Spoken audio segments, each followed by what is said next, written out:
What is up? We're live. Here. We're live. We're live here with you guys. I just completely shook the whole thing.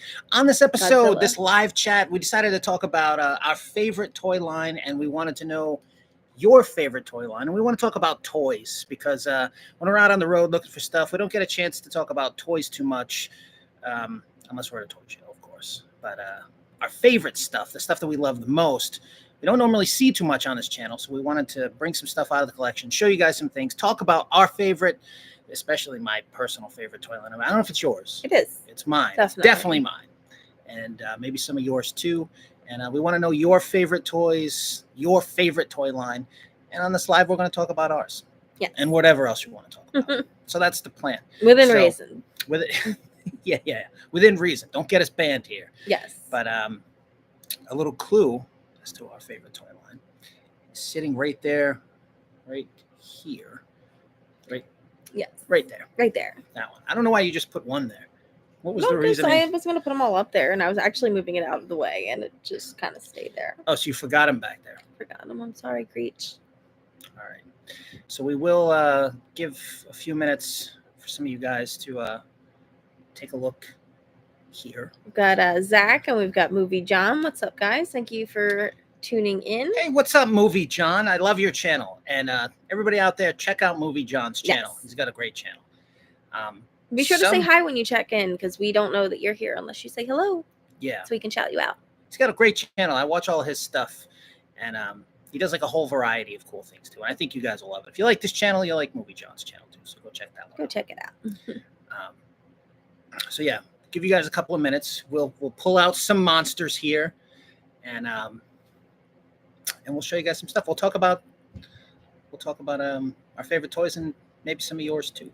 Yes. Zach asked what are super monsters.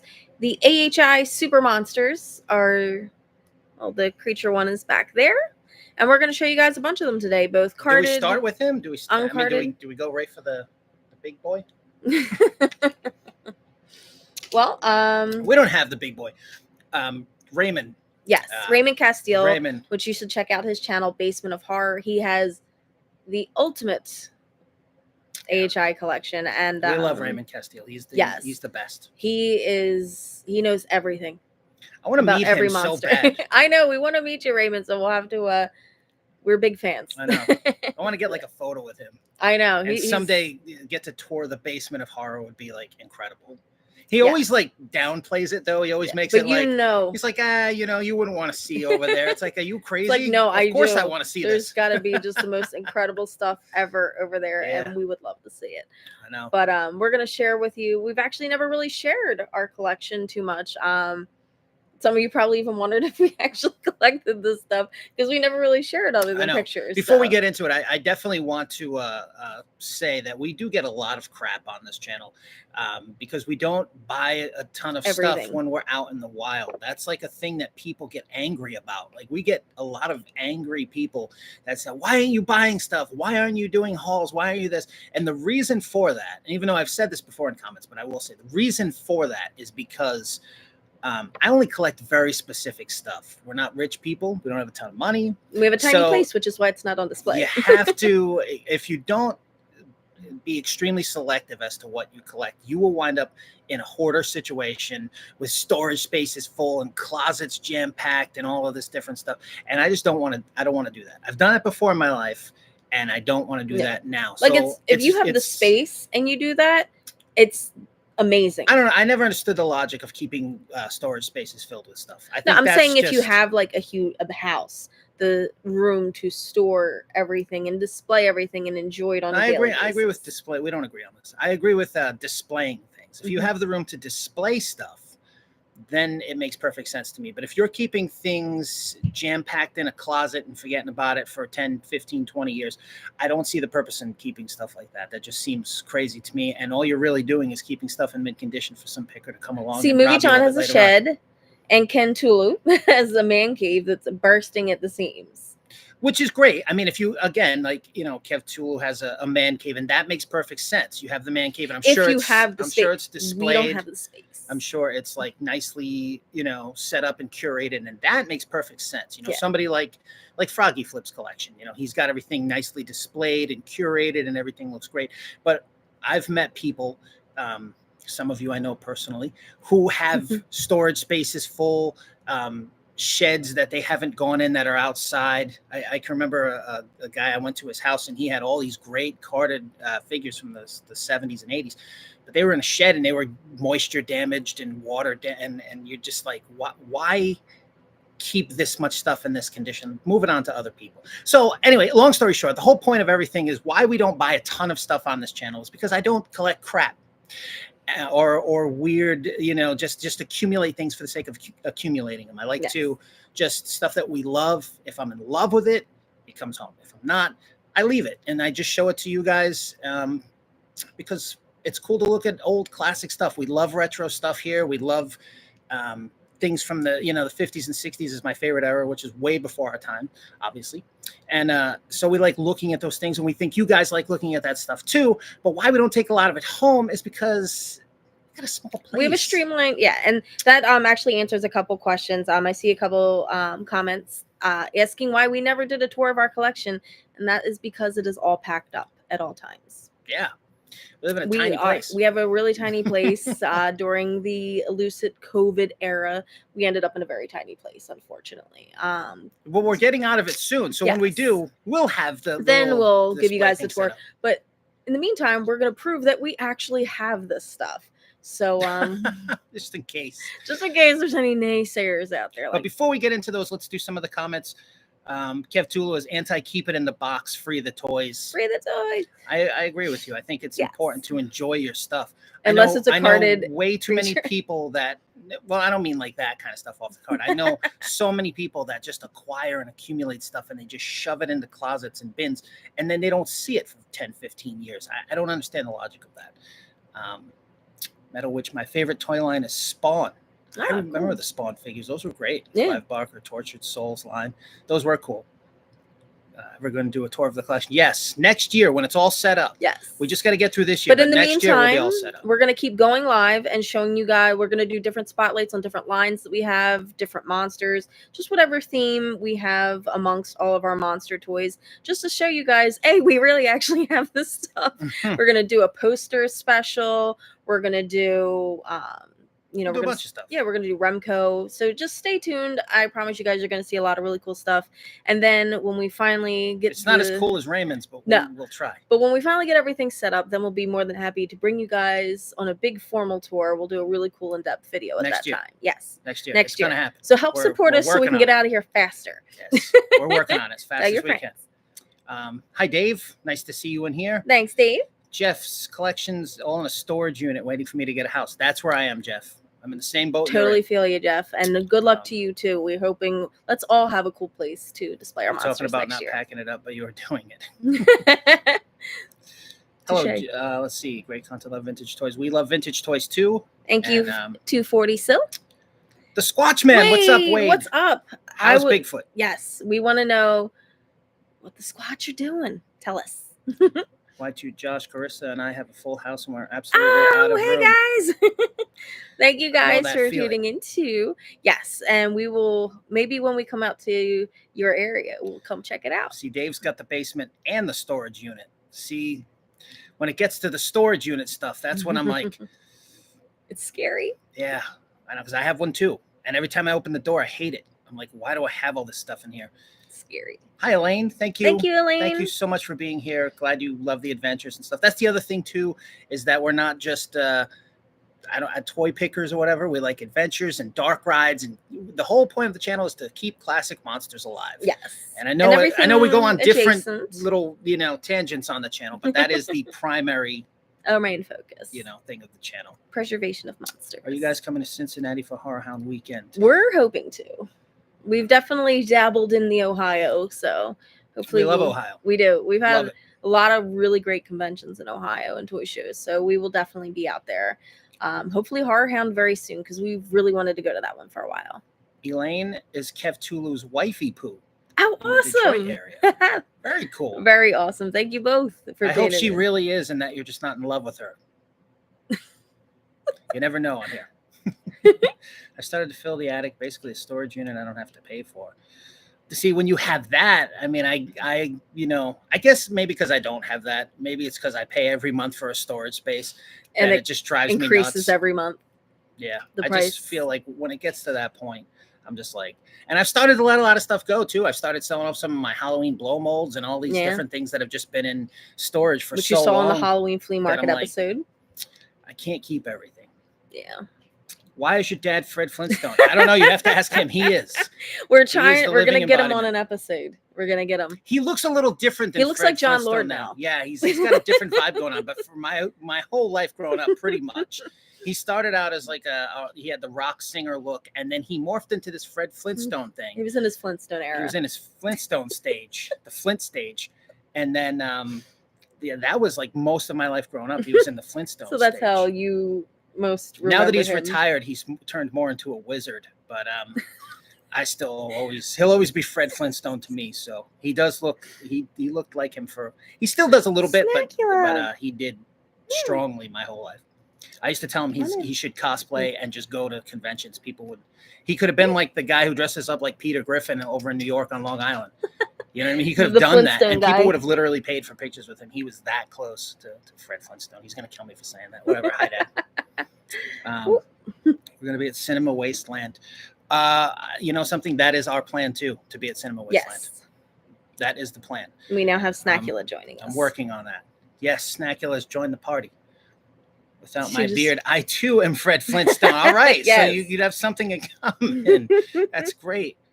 I recently sold my 84 Firebird. Nice car. I know all about selling off stuff. Yeah, That's horrible. Well, look, you can't keep it all and you can't take it with you. So you got to either enjoy it and love it or move it on to somebody else and do something else with the money. It's the only thing that makes sense to me. I'm not giving you life advice. I'm just saying I think that's the best thing to do. Unfortunately, we are not qualified to give life advice. I know too many people. We're very responsible. I know too many people with a lot of great stuff that they keep it in the worst possible conditions. It gets eaten by mice, mold damage, just damaged in heat.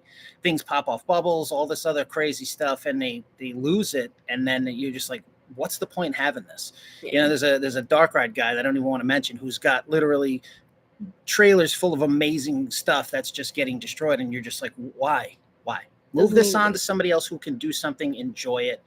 And but that's just my Zach believes in wizards. Well, if you met my father, you would, because he is in fact a wizard. Famous Monsters Convention.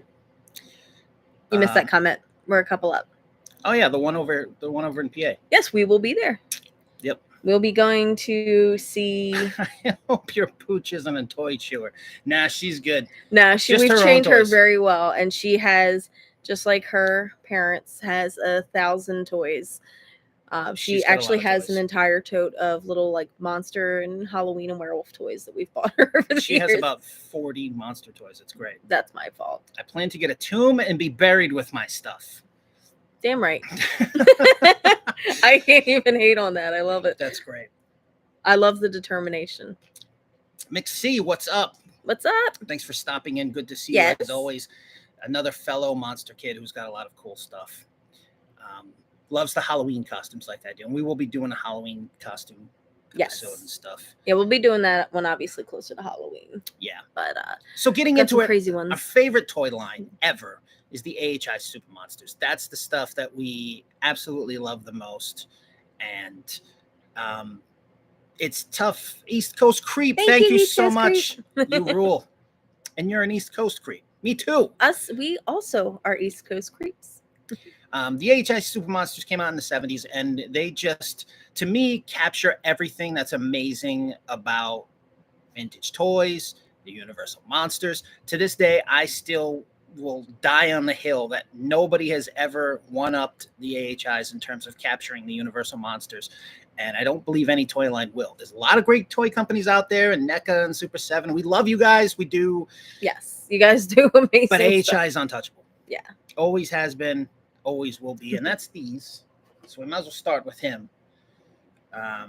I don't have a carded one. It's my grail. That is like my white whale. But you should check out Ray Castile's episode to see a carded creature. It's like toy porn, that episode right there. That you episode put it on and you're just like, he pulls it out and he's like, here it is. And I'm just like, oh, like, I try to reach through the screen. Can I just touch it? Can I touch it, Raymond? Don't listen to him. But yeah, it's the mind-blowing piece just to have a carded creature. And I did have one opportunity to buy one, but when toys get into 5 figures and I am me and don't have 5 figures, it's like, we just have 5 literal figures. A lot more. Let's see. We'll get into these real quick. Mixed season. What do you think of the NECA Ben Cooper kids?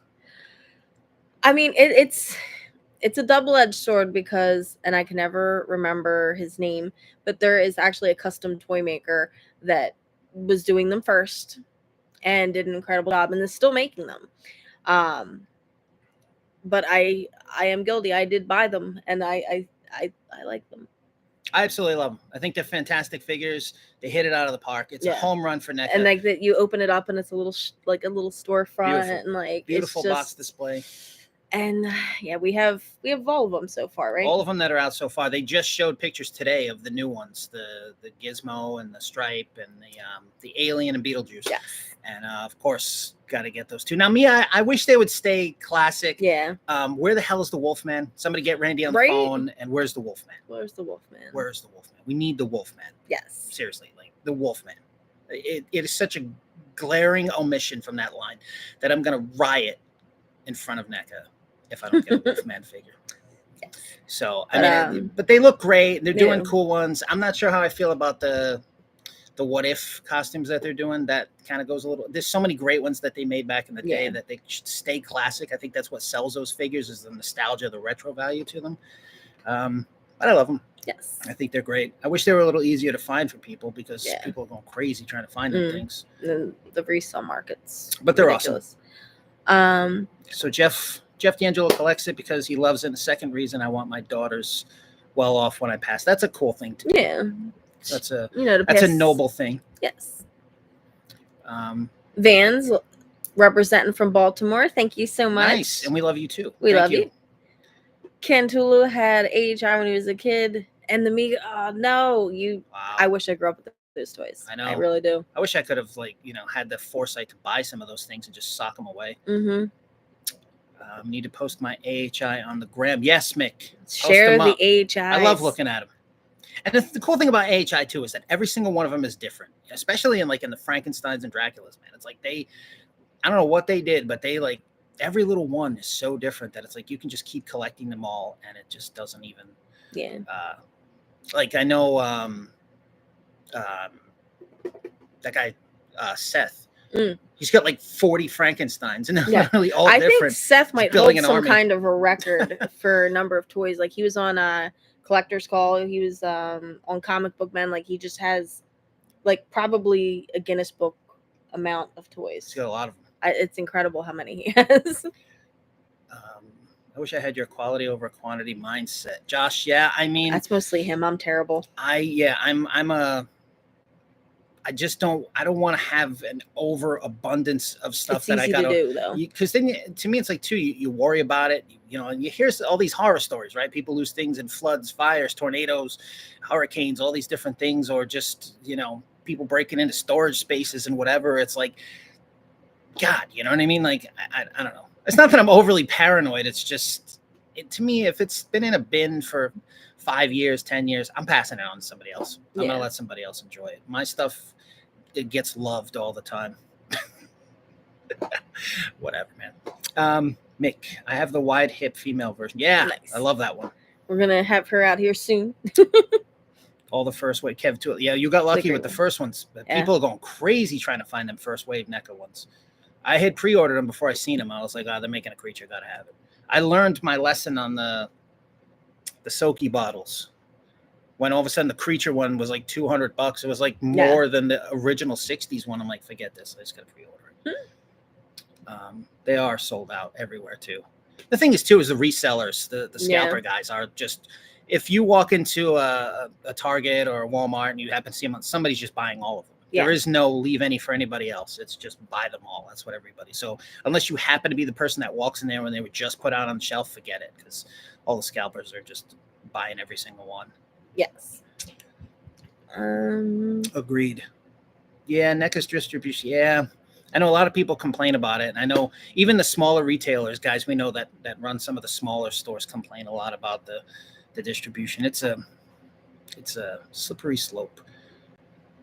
I wore the Frankenstein. Oh, cool, Kev Tulu. That's great. That is Frankenstein, awesome. Ben Cooper. We'll be showing those. That's my number one area of collecting is the vintage Ben Cooper and Collegeville Halloween costumes. Yes. I more so than anything else collect those above everything else, and I don't even know at this point. It's well over 100 boxed costumes, monsters. I just love them so much. They're they just capture that 70s Halloween kid, 70s, 80s. There's something about them costumes that just capture the time that you can't get today. You just can't get it. And to me, that's what makes those NECA figures great is that they captured it in figure form. Mm-hmm. The storefront, the little pail, or the trick-or-treat bag. Yeah. And that's how we did and it. it's not like, I like how that part isn't uniform. That it's different with each. Well, a couple of figures I think I haven't seen, but it's like it's different. Some of them got the pumpkin bucket, some of them have the bag, and that's cool. I love that. Love it. I bought my Colgate Soakies cheap, and wow. I can't even think of a time when vintage monster stuff was ever cheap. It just was always, for some reason, it was always expensive anytime I seen it. I grew up in the Northeast, so we had a lot of great shows. Massachusetts had a ton of, back in the day, Bayside Expo Center. We had some really big, great conventions. Like I met the Lost in Space cast there and Land of the Giants cast, and which is all stuff I learned from my father. My father was a huge fan of all the 60s TV shows. That was his era. So he passed it all on to me when I was a little kid saying, hey, check out the Munsters, check out Lost in Space, check out Land of the Giants, Outer Limits, all this stuff. And I just grew up loving it. So I got to meet a lot of those people. We used to have a lot of great conventions, but I always remember monster stuff just being super expensive.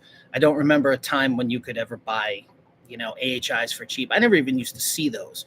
That was not something that, and I used to go to a lot of toy shows. My dad took me to everything. He took me to Chiller.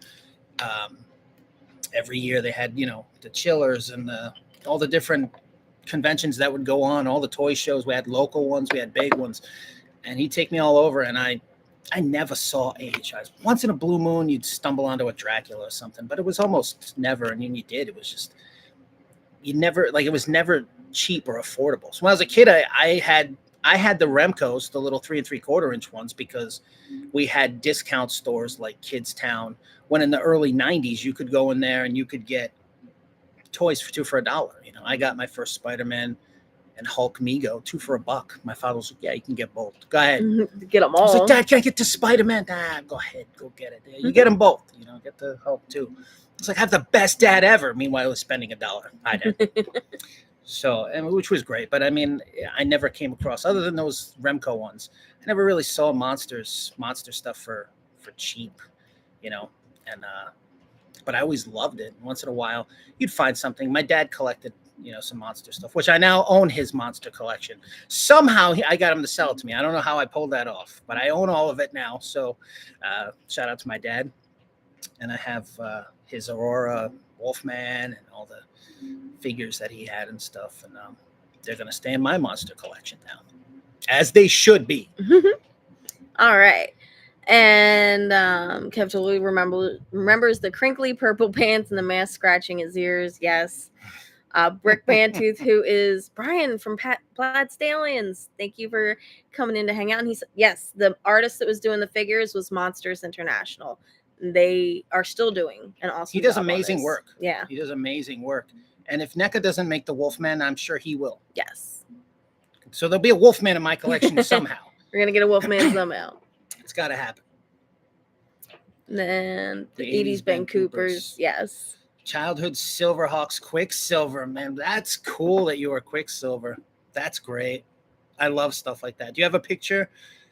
Were your parents cool enough to take a picture of you? And that I love those pictures. I love seeing, I've got some from when I was a little kid, and I I love seeing those pictures. I think it's great. The Hulk Mego I want to get back. Hulk. You're lucky. That's an affordable one. Yeah, Some of that them one aren't you do affordable. see, luckily. Rob M, nice to see you, son. Thank you. John Steinheimer, you guys into the Tomland figures at all? You're just knocking everything down. I know.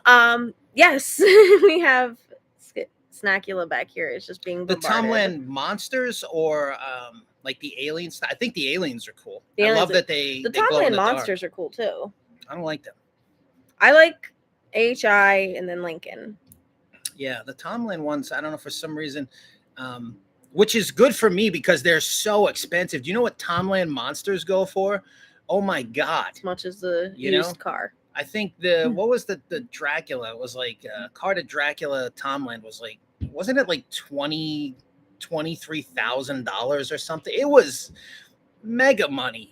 And then I don't think a Wolfman one's ever been like seen carded or something. Yeah. Only the Mummy and Dracula, I think, ever surfaced. I don't think a Frankenstein or the Wolfman carded ever surfaced. But who knows what those would go for, right? Probably also, again, 20-something thousand. That's crazy. That's Kirk Hammett level stuff. I wish I had Kirk. I don't even have tribute band Kirk Hammett money. So I can't even imagine touching those. But it's a good thing I don't like them. Yes. I don't know why. Something about them. The Wolfman's hands are like this big. They're like way too big, and I don't know. It looks crazy. I'm glad I feel that way because I can't afford them anyway. So it's crazy. But the aliens are cool. I have a few of those. Yes. Hello, Rob M. Nice to see you on too. Yes. Marty Abrams was a competition with AHI. The name Baron Tarza as. Oh yeah, which is cool. I don't think AHI had any competition. Now, AHI definitely did a better job. Not that I hate monsters. Mego. I don't. No. I like Mego. But when it came to monsters. But my God, you can't put them in the same superheroes. Class. The Mego superheroes are amazing. Yeah, they're untouchable. But as far as monsters go, AHI. Mego takes the L on that one. I had the bright green Frankenstein back in the day. Awesome. I love that stuff. That's awesome. Alexander, yes, from Monsters International. He is a genius. And it's it really sucks. That sucks so bad. What a great idea. He 100% created that. I know. I have pics of my '89 Batman. That's cool. Awesome. I would love to see that. If you ever post that, let me know. I just love seeing those pictures. I love anything that captures that time. Jason in Western Canada, what's up? Awesome. How you doing? Yes. Priest Mega Lori. That's for Brian. Russ Meyer forever. Paul, love your channel. You have me looking for old monster stuff when I go hunting. Now. Nice. We're glad we could. That's awesome, Paul. I hope you find some stuff. Yes, and we apologize to your bank account. AHI had great superhero rack toys. Agreed. AHI, that's my company. Yeah. I'm an AHI dude. I just love, above all other companies, above Mego, above, everywhere. AHI just does it for me. I don't know what it is about it. Nothing touches it. I have to admit, I love the Mad Monsters. They are cool. I wish I did.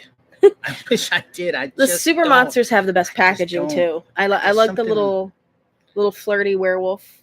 Yeah. Drawing that's like on the side, like everything about it. It's just the thing with Mego's monsters is they're just so so goofy. I'm gonna get hate now. Everybody's gonna. He's just digging the hole. Don't listen to him. Show him the toys. Goofy, like the Dracula's got his like butthead eye sticking out. They're goofy. They're goofy figures. They're not. I don't know. Anyway, you guys are so lucky to have so many hunting spots. Mick's gonna hate us now. Yes. Hunting spots for me here. I can drive for hours and find empty fields. Yikes! I know that's tough. I know. I talk to a lot of people in different areas of the country and stuff, and they don't have places to look for things. And I think certain areas, we just so happen to be an area where I think a lot of people kept stuff. The funny thing too about the Northeast, even not here in Pennsylvania, like up north where I'm originally from, people in like Rhode Island, Massachusetts, especially you go further, like New Hampshire and Maine and Vermont, those people never leave.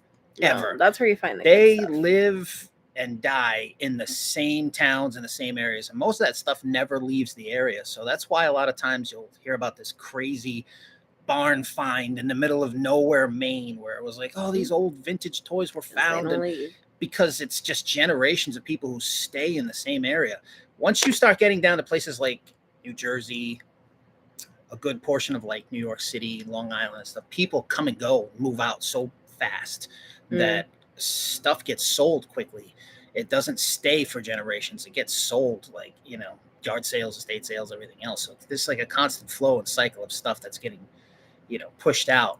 Areas where people never leave, that's where you find the stuff. So.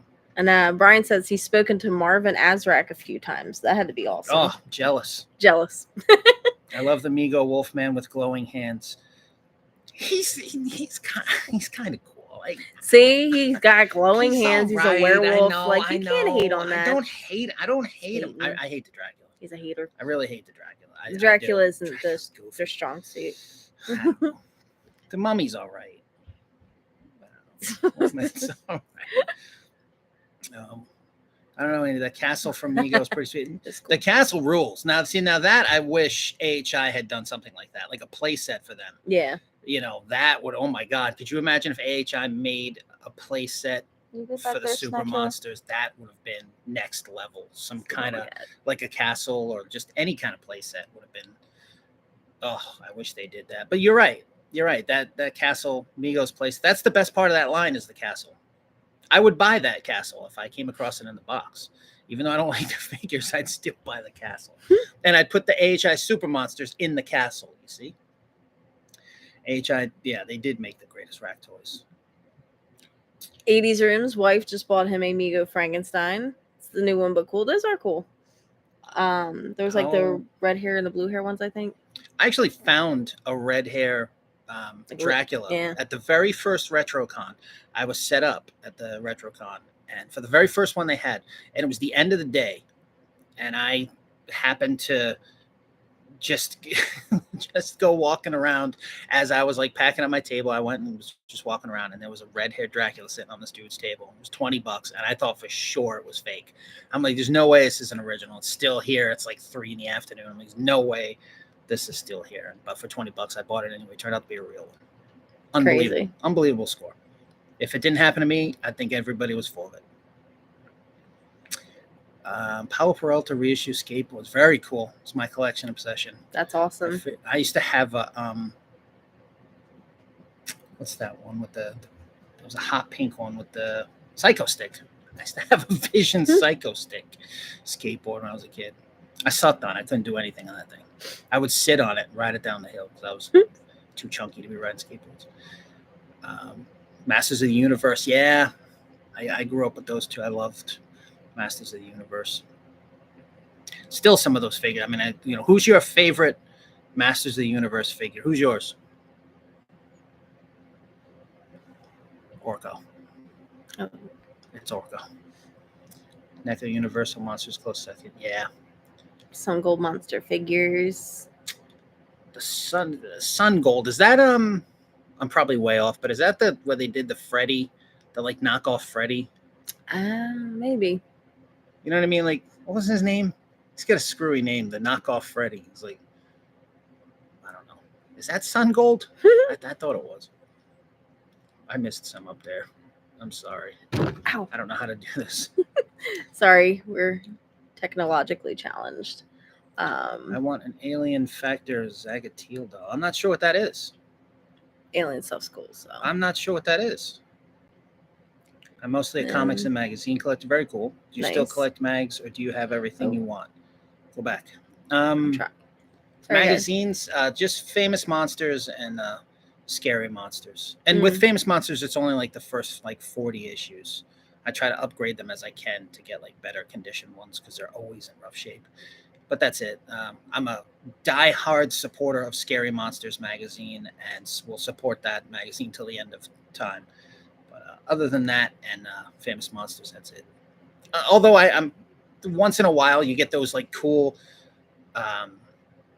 late 50s, early 60s era ones like Thriller and those like cool ones that had come out. I love those too. So stuff like that.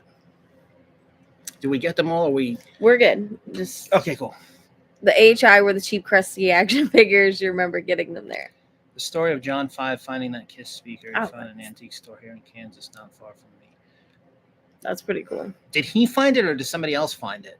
I'd be amazed if it was him that found it himself. I'm not familiar with the story, but I know he buys like literally everything that's out there.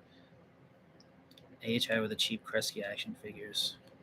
I never got AHIs when I was a kid. I'm not old enough. That's 70s era. So I never got AHI anything other than like after the fact. There was like closeout places up north. I don't know if anybody else in the country had places like this, but we had like Building 19 and even Job Lot, Ocean State Job Lot, Building 19, the Kids Town Warehouse, places like that would keep clearanced out discount stuff for years and years and years. You could go into Building 19 and buy Thundercats in like 1998. You would still see nothing great, but it was usually like a rack of Mum-Ra figures, or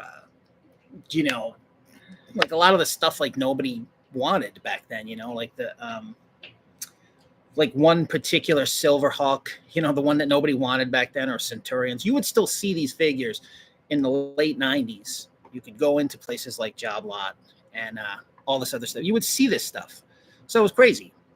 So that's how I wound up with a lot of things like AHI rack toys and stuff, because you'd go in Job Lot, they'd be like 39 cents, and it would be some Spider-Man toy from like 1980, but here it is like 1996. It's like, so I did have some of that stuff, but that's kind of how I got it.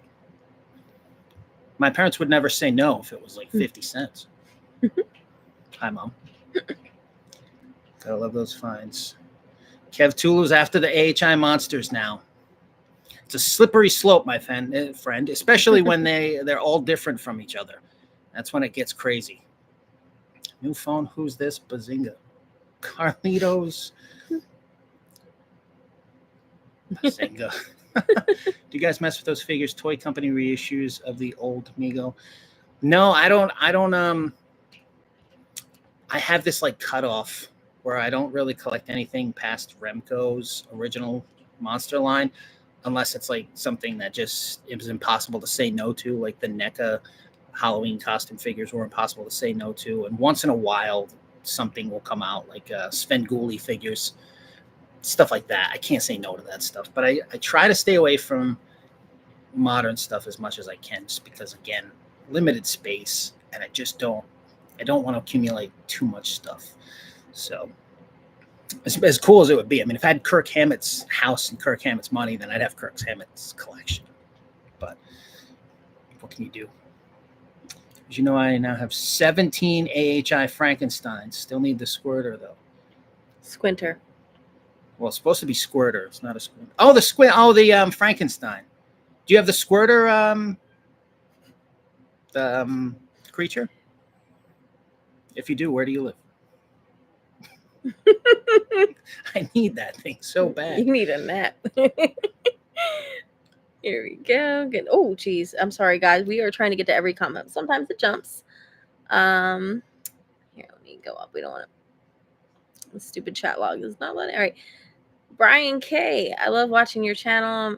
And my wife and I collect Hot Wheels and other die-casts, trying to collect Star Wars action figures from the 70s that I had when I was a kid. That's awesome.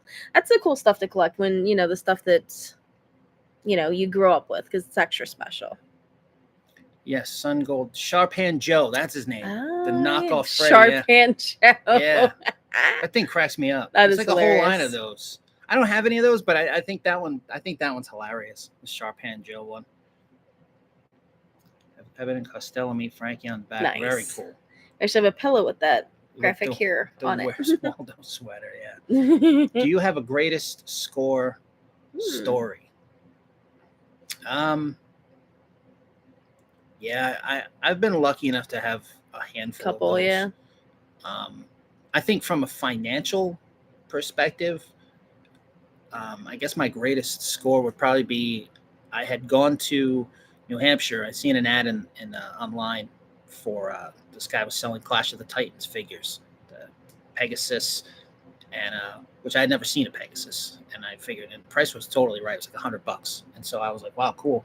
I set it up to go to this guy's house to buy the Clash of the Titans figures, and when I went in there, I noticed there was a Voltron on the couch, and I was like, oh, cool, is that are you selling that too? And he's like, oh yeah, give me $20 or something. It was cheap too. So I was like, wow, cool. Like, and then I just said, do you have anything else? So, and at first he's like, oh, I've got a big collection of stuff upstairs, but it's my own personal collection. He goes, this is just stuff I had in storage. So he took me up to his room, and he had this great political collection. It was like all like this guy had mind-blowing political stuff, all like Abraham Lincoln stuff and all crazy stuff from those time periods. That was his area of expertise. That's what he was into. So he showed me his whole collection and stuff, and I was like, oh, that's great, and which was amazing to see all that stuff. I'm not personally into it, but it was awesome. I love anybody's collection of cool stuff. So then, as I paid him for the Clash of the Titans and the Voltron that was on the couch, he said, I had asked him, if there's anything else, and he goes, I just got these things there in this trash bag. He goes, if you want the bag for $20, you can take it. And I didn't know what they were. They were these like inflatable things that had Marvel comics, like there was Thor, Spider-Man, Hulk. And I thought, like, I don't know what they are, but all right, for $20, they're all dusty and stuff. I said, I'll take a shot.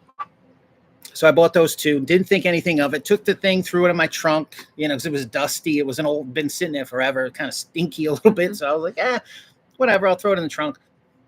And this was years and years ago. Snoring chihuahua. So I was like, okay, cool. Took a few days, didn't think anything of it. And I remember pulling one of them out, and I just cleaned it off with like a wipe, made it look nice. And I thought that they were just like pool floats. I thought they were like some little kid pool float toys, and I didn't know what they were. So I had put one online, and I started it at like $9.99, thinking like, hey, if I got $10 a piece for these, they'd pay for the Clash of the Titans figures I got. So win-win. I woke up the next day, and it was at like $180, and I'm like, the hell? Like, why is this much? And then as time went on, the next day it's at like $290, and then it's like $370, and I'm like, why is this go? This can't be right. Like, what is going on here? And I had a few of the other ones. I had the Hulk, and I had Thor, and I had Submariner was the other one. Submariner, Hulk, Thor, and Spider-Man. And I listed each one, and all of a sudden they just started going nuts. They started going crazy, and I had multiples of some of these. And before you knew it, when it was all said and done from selling them, they had all sold for just over $12,000 on a $20 buy, which was insane. And I didn't even know what they were until somebody that's from I don't know if it's the Marvel Museum or the Marvel Mania Museum. There was like some kind of thing in New York that had bought the Hulk one because they had never seen it. They didn't even know it existed or something. That's crazy. So it was super rare.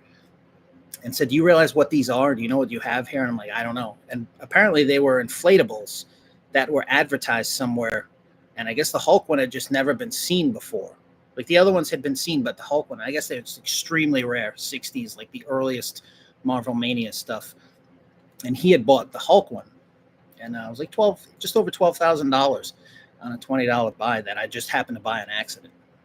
So they were inflatable pillows that they'd made, Marvel ones. And that's probably my greatest score in terms of like monetary value. Like I found some cool stuff for sure along the way. I mean, definitely some stuff where it's like you got an insane deal, but that one was like one of the craziest just because it was something that, like you fell right into it on accident and wound up being worth like that much.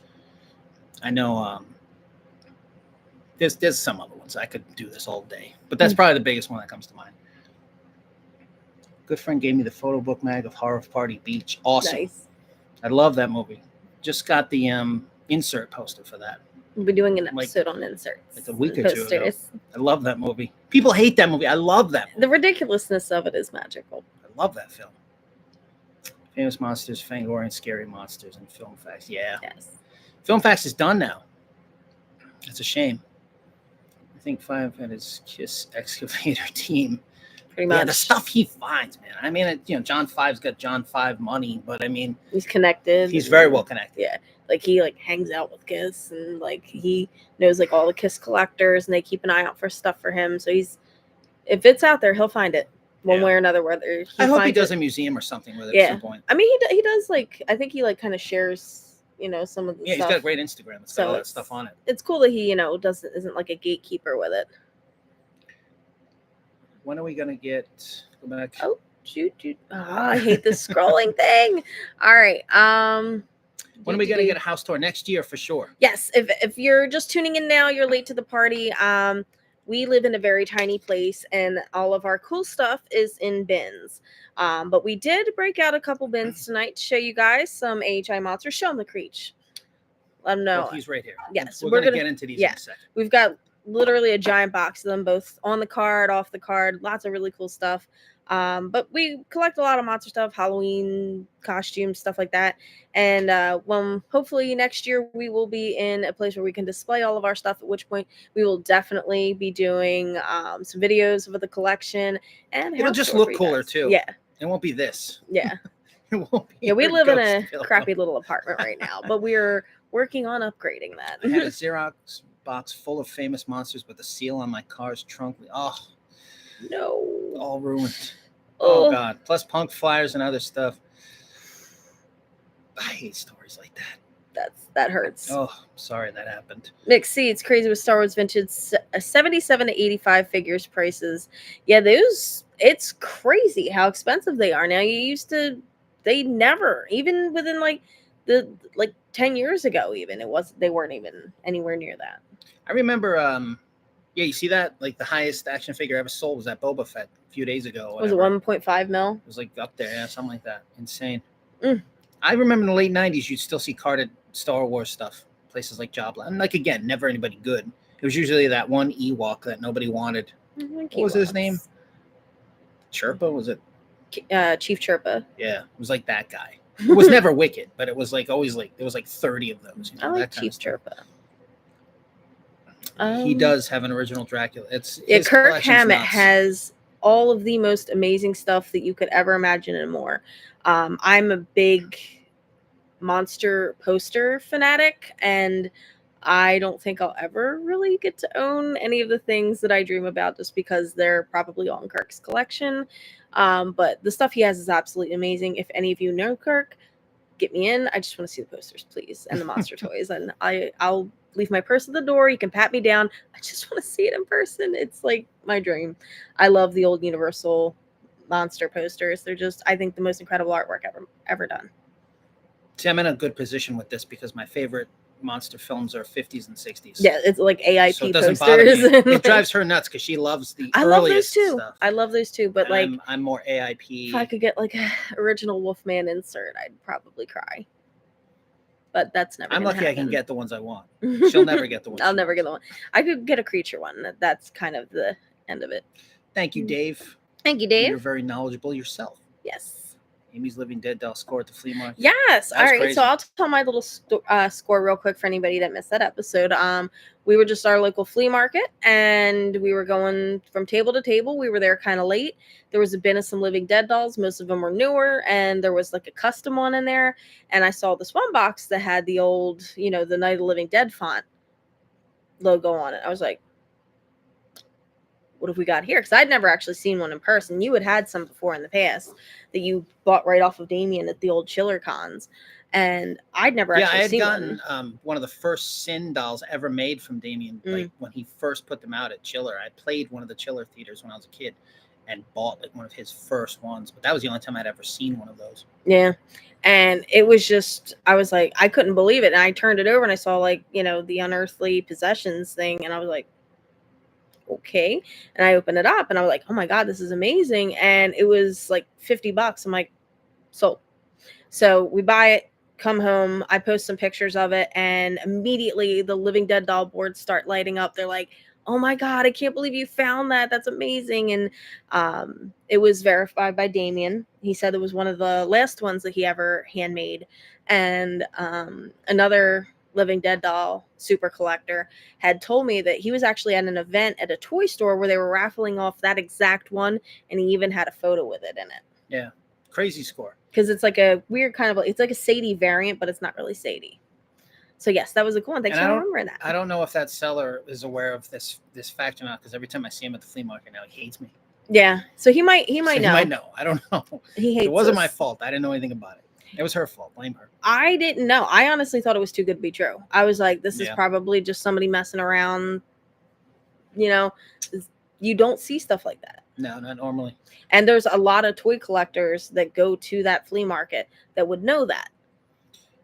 Josh, I don't have the Clash of the Titans in my collection anymore. I wound up selling them off to pay for some other stuff. That's kind of the other thing I do too, is like when Once in a while. because sometimes certain things will pop up that I'm like, I gotta have this, and it's like, oh, it's $3,000. Shit, I gotta figure out a way to pay for this somehow, and then I sell off stuff I'm not as in love with. So I don't have those anymore. I did wind up selling those too, as a bunch of other stuff. Man, I've collected so much stuff throughout the years. I've been a collector my entire life. The first thing I ever collected was wind-up toys. I was from birth. My mom used to buy me wind-up toys from Child World and stuff, and it started there, and then it went into Kiss stuff. And I had like a massive Kiss collection, and then Transformers. I had every single G1, US and Japanese, the whole run there, and then all kinds of stuff throughout the years. And then just decided to stick to my first love, which is classic monsters. Nice. But that's a great set of figures. I used to have like a sealed Kraken, which is I can't even imagine what that's worth now. I don't want to think Crazy about money. it. Dark Crystal toys, yeah. You never say them. Those are rare. Joseph Perez, what's Amy's social medias? I think you're on Facebook. Instagram's usually the best place to follow me. Yeah, I think Instagram. It is at Dark Ride Doll. No spaces or underscores or anything like that, or numbers. Yeah, that's your public page. Your private page is for your friends only, right? You get the close person. Only friends. Let's see. I should probably leave the chat because I'm not familiar with this stuff. Well, nice talking to you, Zach. Thank you Good so to much see for you tuning in. popping in. We'll be doing all sorts of episodes. So if this really isn't your thing, we're going to have a lot of really cool stuff. We'll be checking out a bunch of different lines. So definitely check back. We're going to be doing a lot of different chats. Power Trip Rules is Seth Buckley's. Oh, cool. So it's Oh, Seth. Yeah, I didn't know thought that was you, Seth.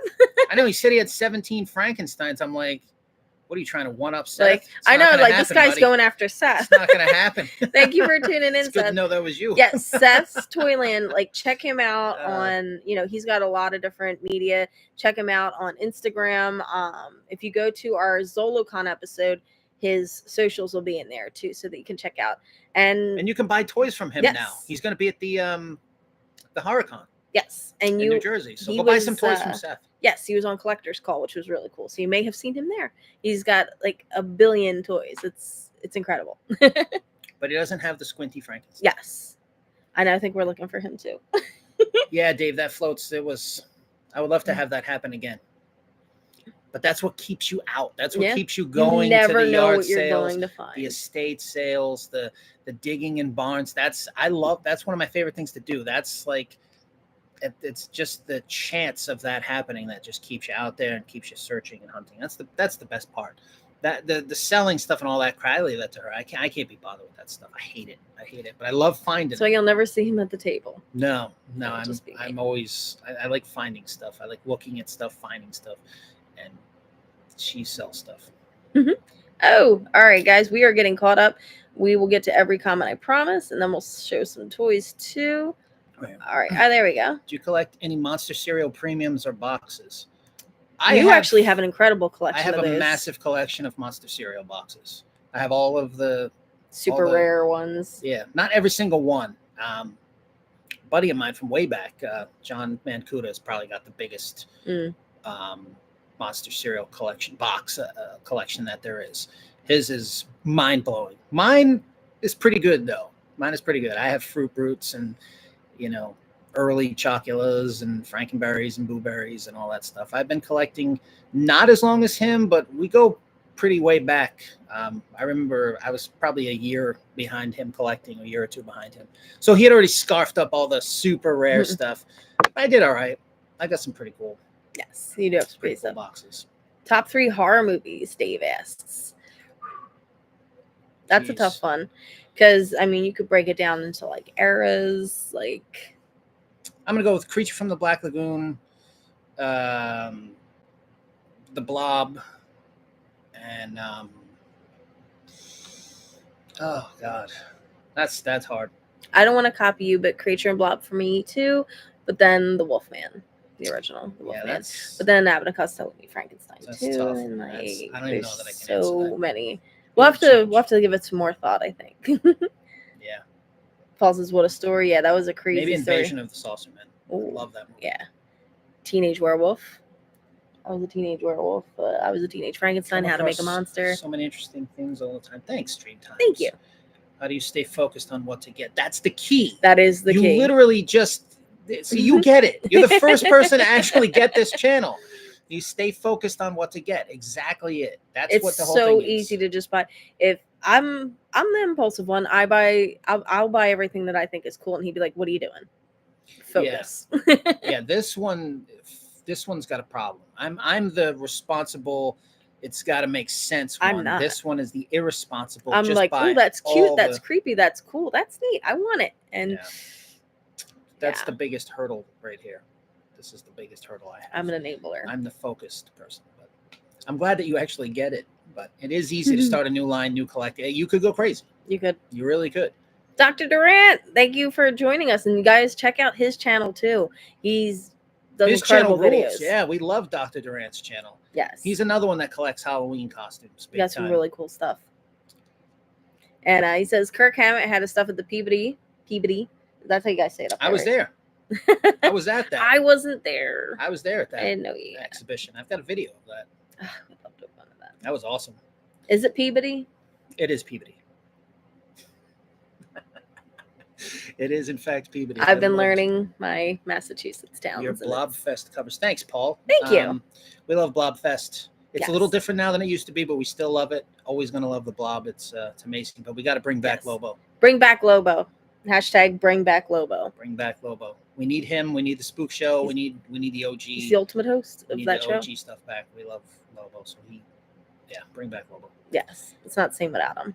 Uncle Forey's was legend. Well, yeah, I mean, you see, Forey, you got to give it. He was OG, so Forey's going to would have had the best stuff. I mean, the further back you go as far as collectors, I know guys who were collecting this stuff back in the 60s, surprisingly, that have mind-blowing collections now because they were collecting it back then. If you got in early before the stuff went crazy, yeah, you would have mind-blowing stuff too. But Kirk's collection is like, as far as posters go, I don't think anybody can touch that.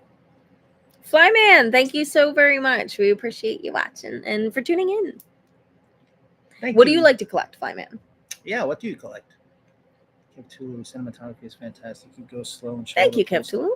We try. We do try. It's not always easy. It is so hard. It is, because a lot of times there's somebody right behind you that's getting real pushy. Sometimes people don't like you filming their stuff. There's a lot of obstacles that I don't think as a viewer that people understand. I know I didn't know until, because I do all the editing, he does all the filming. So usually I don't really see that part of it. But when I filmed the NJ Horror Con, I was like, man, this is kind of hard. You know, it is very hard. I'm better at editing. The thing is too, is like for a while, people would give us all this, like, I had to actually put a post up because we were getting like all this, like, people mad. It was like, slow down, film the tables very slowly, show each piece. And I'm thinking, and eventually I had to address it and just say, look, toy shows are not my private movie set that I can just, film everything in such slow, perfect, the way everybody wants it to. First of all, the things would be like 6 hours long.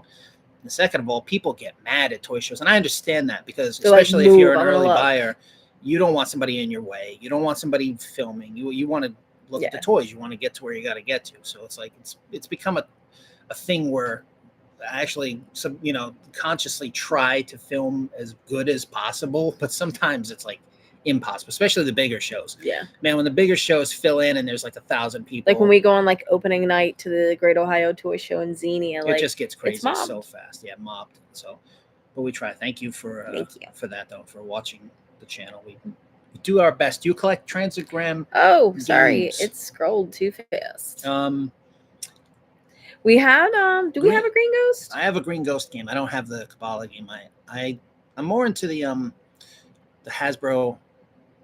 I want to get the rest of those. We're doing an episode with those. I have the Frankenstein, the Creature from the Black Lagoon. There's one other one. I think Dracula. Maybe Dracula board games. But we also have some. But I want to get the Mummy. I want to get I have a couple of European monster games too. Those are pretty cool. Ghost Train. Ghost Train. Yeah, I have a few of the other ones, but not the Kabbalah, but I do have the Green Ghost. Maybe next week we'll do like Hasbro stuff because we have something that actually there is only one known, and we have it. Tomy windups. Yeah, Tomy windups. Some of those. I think Tomy made the majority of them, but my mom still has that whole box. And my mom would give it to me if I asked her for it. I should. She would let me have it. My dad, you won't let me have my Star Wars box. I know I've said this before, and whatever. It's a And if he's campaign watching, now. I want it back. It's got my name on it, man. What's up? There's 2 different costumes for Collegeville's Monster Squad drag. I don't think I know the other one. I have the one. I have one of them boxed. What's the variant on it? Yeah. I'm a big Universal Monsters fan and collect all, especially Frankenstein and Creature from the Black Lagoon. Nice. Good Awesome taste, stuff. Fly Man. You guys going to RetroCon 24? We will be there. I don't know when, but we will be there. Renee. Hey, Renee. Hey, Renee. It's been a while. How do you How you purchase been? items at estate sales? Estate sales are tough. It is. Because, first of all, you're going to give up some quality picking time if you go to an estate sale. Because they're usually, on a Saturday, especially on weekend ones, oh my God, you get there early and you're missing out on all the other yard sales because you're going to be in line and everything else. And you got to get the number. You got to get there early. It's a huge pain in the ass. But if they have something you really want, you just got to hope that you get in there and you get to it first. It's usually going to be priced crazy. Yeah. Estate sales are usually priced crazy. But if you really want it and it's there. Another tip with estate sales, pay attention to the photos that they share. That'll give you hints on where to find the stuff once those doors open. Absolutely. That's how I scored a $200 Bullwinkle Pez for like maybe $1. Yeah, good stuff. Because I knew where to go. I looked at the lighting in the picture and I figured out where the stuff was. I have the Mr. Magoo Frankenstein. Okay, which one is this? That might be the squint eyes ones. Because Mr. Magoo, is that what they're calling it now? That he's not the squinty eye one anymore? He's Mr. I like Magoo the Mr. Frankenstein? I love it. I'm going to call it that. That's I crazy. like that. I like that a lot, actually. Oh, Freaky Cereal. Oh, here we go. Right up here. Oh, yeah. Freaky Cereal's cool. Those are cool. I like the little cars. I have the little cars that they made, Freaky's things. Andy, what do you think of from S? I think that's his name from YouTube. He talks to a lot of Misfits-related people. Oh, Jeff. Jeff's cool. I'm cool with Jeff. Yeah. Absolutely. We talked a lot. We talked more this year than ever before in history.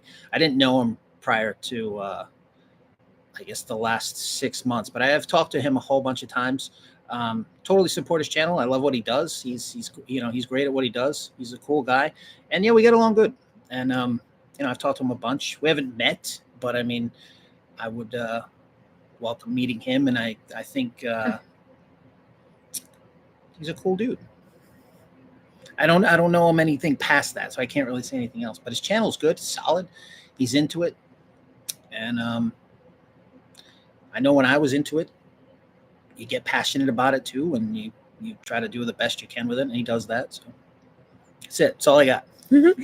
And then we realized that monsters meant more to us than misfits, and here we are. Well, that's you. Don't speak for me, woman. I still love the Misfits. I do too. Steve O'Brien just tuning in. Love your show. Can you recommend any? I know they're gonna be like, "Oh, we're gonna fight on camera." Can you recommend any good views will go up. resources for how to find all those cool toy shows and events you go to? I mean, Facebook will usually, if you look at that kind of stuff, Facebook will show you events going on in your area, like toy shows. The thing is, too, Steve, is when you go to toy shows, look for the tables that have all the postcards and stuff on them. The toy shows are really good with letting other toy, shows advertise what they got going on. So a lot of times we'll find postcards on tables and things like that. And of course, like she said, Facebook and all these different things. We're kind of used to the circuit here. So we know all these shows happen over and over and over. So we're kind of used to these. But I do look for other ones all over the place and stuff too. And again, postcards is a good reference. And I will tell you, Steve, in my own personal opinion, people say all the time, oh, the bigger, the better. Not always. Some of the best scores I've ever found in my life are at small toy shows. So never discount a small toy show and go oh, it's It's only 20 because other dealers. people will discount it, and then you'll go and then you get the score. Yeah, I found some of the best stuff that I have at the small shows. So many channels about collecting. I've been collecting for over 50 years. No advice needed. Mick, you know what's up. When you know, you know. When you know, you know. We don't try to, I mean, you know, we're all for helping people and anything we can do to, you know, be positive. That's the whole thing with this channel. But we're more about showcasing and just keeping the classic monster era stuff alive. Everything from collecting to just exploring to roadside attractions and dark rides and all that stuff. And anything that has to do with classic monster stuff is what we try to bring to the channel. So I've seen Sean Clark in one of your older videos. He's got a great collection too. Yeah. I'm still looking for ideal scare cycles. We found a great deal on those. The Lehigh Valley Toy Show. It was a great deal. Child World was the toy store. Me too. Durant, that right there, Child World that pulls all the heartstrings, that thing. Toys R Us, that's like I worked for Toys R Us for a long time. Toys R Us. So I have that nostalgia for Toys R Us in that way. But when I was a kid, my parents took me to Child World. I never went to Toys R Us when I was little. So once in a blue moon, you'd stumble into a Toys R Us. You just happen to be with a cousin or an aunt somewhere, and you'd go in. But it was always Child World. And then of course the department stores, the Zayres and the, you know, Caldor and Bradley's, KB toys, Bradley's. You know, everybody went to KB, but Child World, I love KB. Love it. Peter Panda. KB had great rack toys. One is a smock and the other is just a regular costume. Posted it. You want to check it out? Yeah, definitely. I do. As soon as we're done with this, I'll check that out. Mick. I don't think I've seen. I have the smock one. I don't think I have a regular costume one. I just have the printed one. Good seeing you as well, Renee. I'm the only one that calls him Mr. Magoo. Okay, I like it better than Squinty. I like that too. I know the original term for we don't use that term. There was the original. We don't do that term anymore. Which was kind of. We don't. And then it became Squinty. But I like that, Mr. Magoo. I think that's great. Did you find your white whale, the Misfits VHS? No. If you mean the Uncle Floyd show from 1980, no. But you have other crazy stuff that no one else has. I have some really cool stuff, but I never found it. It's still, I have the audio of it, so I know it's out there, but I've never heard the video. I've never seen the video. I would absolutely love to. Speaking of Misfits, I drove by the place they broke up in '83. Greystone Hall's now a laundromat. Oh my God. Wow. It'd be cool to go there just because of that. Steal my laundry. Yeah, right. Wow, I'd like to go in there. Toys for the Ages is my favorite. I think the most recent RetroCon last year was a serious downgrade. I don't remember. Yeah, it's hard to differentiate. Toys for the Ages is good though, because it's primarily vintage. Yeah. That's what I like about that. That he's you know, keeps it saying like you got to have. I think it's 75% vintage that the vendors have to have. I think that's great, especially if you collect the old stuff. Like you want to have that variety. There are too many shows, and we've gone to them where it's like you pay whatever it is to get in, and it's literally just Funko Pops, and it's like, God. It's like, can we get our money back? Yeah. And we went in that one. We were in there for like 3 minutes. We did a loop and we left. It was just a Funko Pop show. Yeah. You guys order the new NECA Ben Coopers. We did get them. Not the there's the new release with the Alien, Beetlejuice, Gremlins, and that was it. The 2 Gremlins. Oh yeah, that's right. The 2 Gremlins. Alien. They're cool. I mean, like I like when they do like the actual costume ones, but those ones are cool too. And I mean, like if those are like characters, I mean the Alien one, we'll definitely pick up like the Alien one. I'll probably I mean I'm gonna grab the Gremlins ones too. But those are cute. I'm not too crazy about the What If costume. I'll buy Sam. I will get Sam. But I don't know, like the Thanksgiving guy, and I don't know. That was a good movie though. There's so many classic ones I wish they would do, and we need the Wolfman. We need a Wolfman. We need the Wolfman so bad, and there's so many great, especially since they're crossing the line with Ben Cooper and Collegeville. I mean, come on, you know, like a Ghastly Gertie or a Body Snatcher one, or some of these like really cool Shot Monster, Ghost. You know, just some really great costumes. You know, Ben Cooper did so many amazing costumes that they have such a well to pull from. It's like, why make stuff we have, like, they're making a Captain Spaulding one. Dude, there's so many Captain Spaulding figures. If you collect Captain Spaulding figures, there's 100 choices you have for figures. You don't need a trick-or-treater one. Like, it's that retro nostalgia, I think, that sells those above all else. So you find that toy shows are overpriced. Some of them, yeah. I find that at most cons and shows, the dealers are asking top dollar. That is true. It's unfortunate when you go to toy shows and the prices are over what stuff sells for on eBay, because you can't say anything. You can't go up to the vendor and be, I mean, I guess you could, but, you know, and say like, hey, this sells for $100 on eBay, you know, would you consider $100? You have 300 on it, and usually they'll get mad and tell you to, you know, whatever. But you know, it's tough. But at the same time, sometimes you can find great deals, and I think it balances it out. If you go to enough toy shows, you know, you're going to run into that where things are way overpriced. Then you're going to find good deals, and sometimes vendors are willing to work with you. And you know, I've gotten to know some great toy dealers over the years, and you know, I find that that's the best way to get stuff. I find that most of the really good stuff comes from making friends and acquaintances and getting to know people and getting to know vendors, and, you know, just people in the collector world. That's where a lot of stuff comes from, you know, because collectors, when they decide to sell something, they like it to go to somebody who's going to cherish it and enjoy it, not just somebody who's going to flip it. So I find that it's all you know, ebb and flow, as they say. So sometimes you got to overpay, sometimes you get great deals, and it balances out. You're right. Oh, it was up there. You gotta go up a little bit. There we go. Why Fred Flintstone about your dad? Because for my whole life growing up, he looked like Fred Flintstone, and he'll always be Fred Flintstone to me. But even though now he looks like a wizard. Have you ever turned the car around to go back and get something you regretted not scooping up? All the time. Yeah. All the time.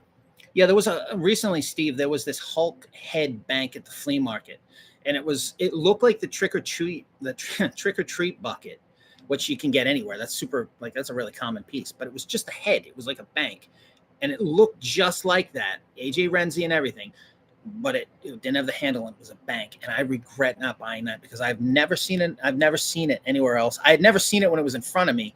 It was $50, and I really just should have just grabbed it, because like I'll probably never see that again. And I just thought it was cool, and I like AJ Renzi stuff, and I just thought that was a neat piece. That's what pops up into my mind. But I've passed on stuff so many times where I'm like, oh, I got a bill I got to pay or some crap. Like I said, I'm the responsible. This one would just be just buy it. Just buy. Who cares about bills? Who cares? Who needs lights? Who needs a car insurance? Does anybody really need car insurance? Come on, just drive normal. You don't need car insurance. Buy them Frankenstein. That's her. Pretty much. Me, I'm like, no, we need car insurance just in case. Thanks, Mick. I'm glad I learned about Dark Rides. Thank you, Mick. I really appreciate that. That's my first love, is Dark Rides. So, and they'll always be here on the channel. As much as I know people don't watch the videos as much, they're not as into them as I am.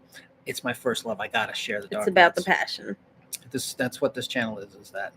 I don't care if half as many people watch the Dark Ride videos as the toy ones. It's my first love, and I gotta do what I can to keep them out there and keep people going to them, discovering them. We meet people all the time that say, hey, I saw your video on Laughland, or I saw your video on this ride or that ride, and we went here because we've seen it. And that, to me, is the greatest thing in the whole world, because they'll stay around for future generations if enough people keep going to them and keep giving them their patronage. So there's nothing more important than that. And we recently went back to Laughland, so that video will be up this weekend. The first wave Ben Cooper was the best.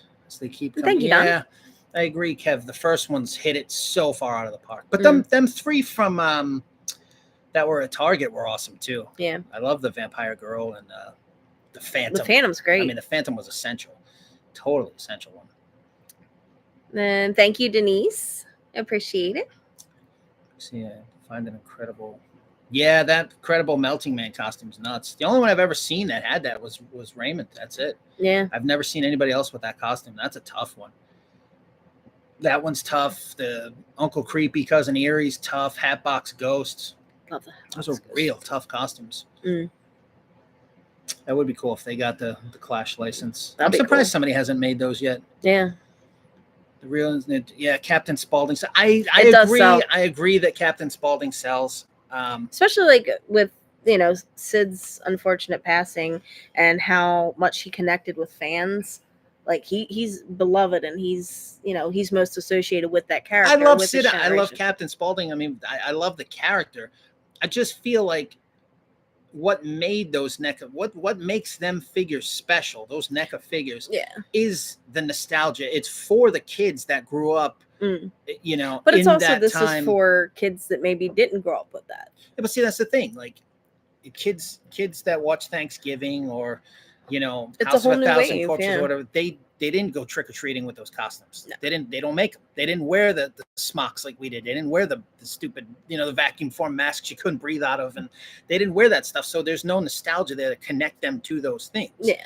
So when you look at the figure as it sits, it's literally just a little kid dressed like Captain Spaulding. It's not a Captain Spaulding figure, just a little kid dressed like him.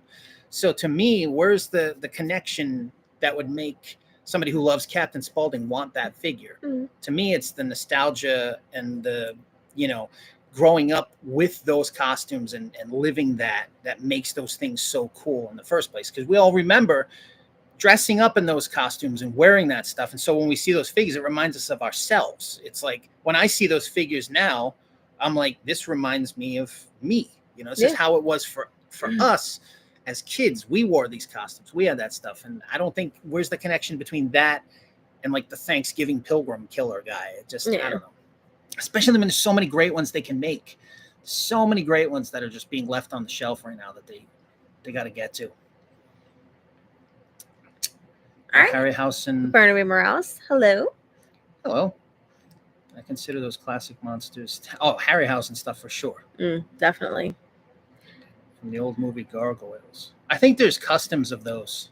Maybe Brent's dolls. I think he does great work too. I think he might have done Gargoyles figures. I think he did. I have the Body Snatcher box and Smart to track down the mask. I have that one. I love that costume. Absolutely love that costume. It's a tough one. That is a tough one. Jeff says most of the vendors at Horror Hound are pretty reasonably priced. Some that over, but most aren't. We definitely got to get to Horror Hound. There's a bunch of them that are on the list. Yeah. It's just we don't live near any of them, so it's like it's like you gotta plan for these things. We either gotta fly or rent a car. Love the Thing Buckethead too. Yeah. That one's super rare. The Thing. And after seeing the little Hulk head bank that's like that, I wondered, did they do the Thing also? Yeah. Maybe you just never seen it because I never saw that Hulk before then. And that's super rare. I screwed up so bad not buying that. It's in an episode from a couple months ago at the flea market. I totally messed up there. And thank you so much for tuning in, Flyman. We will be doing these at least one a week. So definitely just make sure to do the notification bell and you will know anytime we go live. We also try to promote a little bit on Instagram too. So we try to give you guys a little bit of an idea, but sometimes we don't know till the last minute when we're going live. Amy Carissa is going to give you a stern talking to about that car insurance. We have car insurance, I promise, Carissa. Yeah, we do because of me. Because of him, yeah. Yeah. I'm not the responsible This one would be like, no, let's just buy this instead of car insurance. So we have it. But Chris, if you sell on car insurance, I will come buy yours instead. Yes. Brent's dolls. Yeah, I thought so. That's cool. Oh crap, it jumped. Sorry guys. But yeah, Brent does freaking amazing work. It's amazing what he does. Will you guys be checking out the Ocean City walkthrough soon? Ocean City, New Jersey, Maryland? Yes, which one? It's New Jersey. There's a new walkthrough in New Jersey. Oh. Our friends, the Roadside Explorers, were just over there. Yeah. And they checked that out. And we just went to Laughland with them, so they're going to be on our next episode too. And Lyatra was saying that it was pretty fun. So I think that's... subscribe to them. We love those guys. Yeah, those guys are awesome. They're great friends of ours, and they're our dark ride buddies. I get tired of people collecting that are just following the crowd and not really understanding the history of the area. 100%. That's a big thing in the horror community too. Is a lot of people that don't really even watch horror movies, but it's an identity for a lot of people. Yeah. Which is weird for me because I remember being the weirdo kid that was wearing Michael Myers shirts, and people are like, "What's wrong with that kid?" And now it's like now everybody's that kid. Snackula's trying to emerge here. She's under the ghost. Yeah, she's looking for the ghost is actually a ghost. Dracula, Frankenstein. Oh, the inflatable ones. Yeah, baby? Those are. I have the Frankenstein. I want to get those in the box. Mm. I have never ever come across one of those in the box. For some reason, that's like a toy that like nobody saved the box to. I would love to get one in the box. Canopy Lake Park in New Hampshire has one. Yeah, the Mine of Lost Souls. I went on that a bunch when I was a kid. New Hampshire was actually where I rode my very first dark ride. Was the one at Storyland. The Journey to Center. No. oh What god, was that? Voyage to the Moon. Voyage to the Moon. There you Voyage to the Moon was my first dark ride. That one in the Rocky Point House of Horrors. Could have been the same year. I went to those like I had an uncle that had a house in Warwick. I used to go there once in a while, and I was at Rocky Point all the time. House of Horrors, that one, and Voyage to the Moon. Love those two. I've been riding those. I've been riding dark rides since I could walk. And I was like that weird kid that like would not get off. Mhm. I'd beg my parents, I can go out again. He's again, still that again, kid. Again. When we went to Laughland, he just took all the rest of the tickets and started going on. Yeah, I realized I should've was just wasting too many Bought the tickets on damn you. wristband. If we had I was bought the like, forget it. wristband, we would have saved money, and you could have rode it all night. You live and you learn. I get to ride it a lot. Jaws Ben Cooper's tough too. Yeah, that is a tough one. Oh, jeez. Here, let me scroll. The Melting Man Oh, mascot boy. around. Yeah, and they there's a rack version of that Melting Man mask too. The boxed costume though is tough. I don't know if anybody, at least I've never seen anybody besides Raymond that had that one boxed. Raymond's actually here. Nice. Yes. Hey, Raymond. Hi, Yeah, Raymond. he's we've been check singing him your out. praises this whole episode. Yes. But we are going to eventually, let's show a couple monsters. Let's take a little intermission and show some monsters here. So we're an hour and 20 minutes in, and we've yet to show any monsters. Are we caught up here? Oh, we're trying to. All right, we'll get through these quick. But yes, guys, check out Everybody, Dr. Durant. here should Check have out already, Raymond. Yeah, you should already be subscribed to Yes. Raymond Castile's channel, Basement of Horrors. If you're not, go do that right now. Yeah, it is. If you love the this best stuff, channel. He's got everything, and it's amazing. And Dr. Durant's Sanctum too. That we love those channels. Both of them are our favorites. So. And yes, Brian confirmed Brent did those. I'm thinking that's the gargoyles, and check out Brent's stuff too. It's crazy. Have you guys seen the movie Uncle Peckerhead? If not, check it out. I have an Uncle Peckerhead, Yeah, but she does. I do too. All my uncles are Peckerheads. I think we all have an uncle that's kind That of might be too relatable for me. yeah, too close to home. Ben Cooper, Lily, love those. I've got the Herman. I need the Lily one. I haven't picked that one up yet. I gotta get that one too. I think the consensus is with collectors like us is, guys, we feel the What If costume should be based on films from that era. That would be cool. There's so many great costumes though that they have the rights to be able to do, that it's like to make What If ones right now, like maybe down the line, or maybe like if those were like the San Diego thing or something like that. Oh, that'd be cool if they did them as Exclusives, like exclusives something like instead. that. But I don't know. I just feel like maybe I'm wrong. Maybe they're gonna sell like hotcakes, and I'm totally wrong. But it's the nostalgia for me, and where the hell's the Wolfman? Yeah, we need a Wolfman. Where's the Wolfman? Come on. Favorite knockoff item that we've seen. There's a lot of really cool knockoffs that we've, different monster stuff, and that's tough. we might have to revisit that one. We got to give that one a little bit of thought, because we want to get to these monsters, show you guys some of these monsters. Yeah, it's Ed. When you go to one of the bigger Ed. horror shows, do you guys ever say, where are these people coming from? Also, do you think you'll be coming here to Orlando anytime soon? We'd like to. Maybe next year. Yes, we're going to try to hit every horror convention. And Skeletor hate the voice though. Raymond Castile, hello. For sure, Wolfman. I Yes. find I regret the stuff I passed on versus spending on items. Yeah. Never too late to talk about monsters. All right, so without further ado, we are all caught up. Let's see the monsters. All right, this is not going to be anywhere near as impressive as Raymond's collection. So if you really want to see the good stuff, when you're done here, watch his definitely go episode. watch his episode on the AHI Super Monsters, because that's the goods. You'll be drooling. That's the goods. But we'll show you some cool ones. We got some cool ones too, so we're We're going to show you what we got. We're small time, but this is my favorite figure of all time. Yes. Right here. I adore this male figure. creature. Male creature. He is just simply, I don't know. That just captures creature to me. Show him a little bit closer to the camera so everybody can get a good view. Hopefully this will focus. We haven't really tested this feature yet, but yes, we'll do a little turnaround. Still got a lot of his paint. Yeah, His as it little all falls off. creature catwalk. Yeah. One of my claws scratches off some of his paint. One of my favorite stories that Raymond has is he always shows his childhood AHI creature. That is amazing. And the story where I think you left it in a taxi cab. I love that That's- story. It's great. It's awesome. I The think stories that that's- go with it make it even more special. All right, what else we got? We got the box. And Here's the first he's got a box. picture of himself with it too, which That's is awesome. amazing. And And this is the other one, the wide waist or is female the- creature. the wide waist one. Well, they used to call this the female one. I don't know if they do anymore. I think now the waist It's is just the wide new waist. thing. Yeah. So there's thin waist, which is the thin waist, and that's the Oh, wide one, okay. right? Maybe I got that I don't know. backwards. I have no idea. Either way, you guys know the difference. I knew them as male and female Yeah. creature. That's what they're going when to be I came to me. into the collecting. That's what they were referred to as, and can't- that's kind of ingrained in my mind. I think there's like woke figures now. Now you got to have the political. Yeah, we Yeah. definitely had to change some of the terminology. Yeah, now In the last we found out there's a 20 Mr. minutes. Magoo Frankenstein. Yes, I like the and Mr. there's a- Magoo Frankenstein. So this is the other one. And I don't care what anybody says, female creatures. Looks like a girl. Come on, it's got girl hips. I It's the mean, you got to female figure creature. if Come there was on. maybe a fourth creature movie, he may have found a girlfriend. I mean, Frankenstein had a Yeah. bride. Why couldn't creature? Exactly. And here she is. So there's the two creatures. And then Jointed wrist, Frankenstein. should I take them out? Yeah, let's take them out. All right, we'll go back to the creature. Let them real quick. breathe. All right, we're gonna have to store them somewhere else because we're giving them an earthquake. Oh yeah. All right, let's see. All right, so here's this one. Here we are.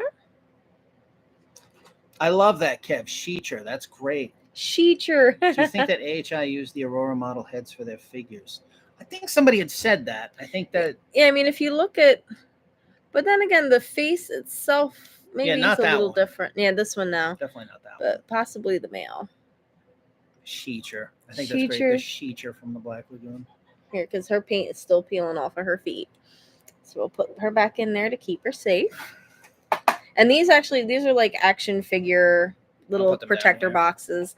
And these work great to, kind of help, especially ones like the creature trying to keep the paint from coming off. These really come in handy. All right, And so here's Andy would know where to get them. We've got the jointed wrist Frankenstein. I know it's not focusing very well. I know, I apologize for the lack of focus here. We will definitely work on a better way to present these to you guys, but love these. And that's the jointed wrist Frankenstein. Yes. This one is the solid body. These terms crack me Frankenstein. up. All right, this is mirrored, so sometimes you may see me reacting incorrectly because I'm actually on the opposite side. Now, also, I recommend to anybody who loves AHIs to pick up Brian's Toy Ventures magazine. That's got the article on these. That's like the definitive guide right now as far as these go. That's all you need if you want to learn about these and get into collecting them. Between but again, that and Raymond's video. but all the thing is information you that once you start collecting these, forget it, because need. every You'd be one like, of I just these, need one of each. the heads, the faces are all different. They all have their own personality. You can different, the tiniest little nuances on these make them look completely different. So Yeah. even though you have either a jointed wrist or painted hands, whatever, the heads will make them look so different from each other that you can just keep going and build an army of these, and no two will be exactly the same. Are we staying on Frankenstein's now, or Whoever comes out of the box next. okay? Let's get into the Wolfman. This is the first version, the hard head Wolfman. I call you that sometimes. Yeah.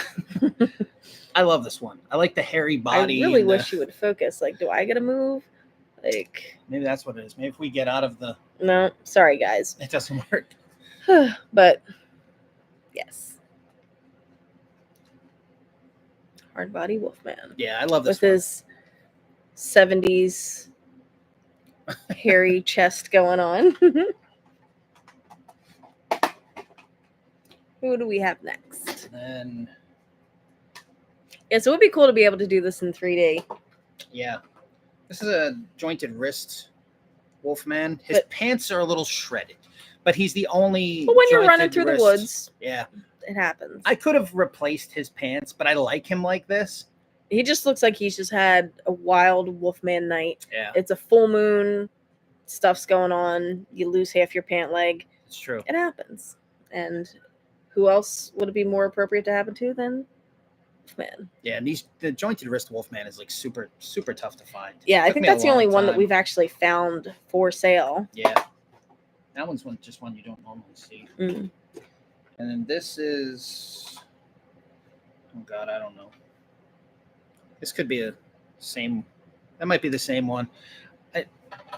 Once you get one of these, I don't know. I never sell these. Even if I wind up with like 3 of the same one, it's like, I don't care.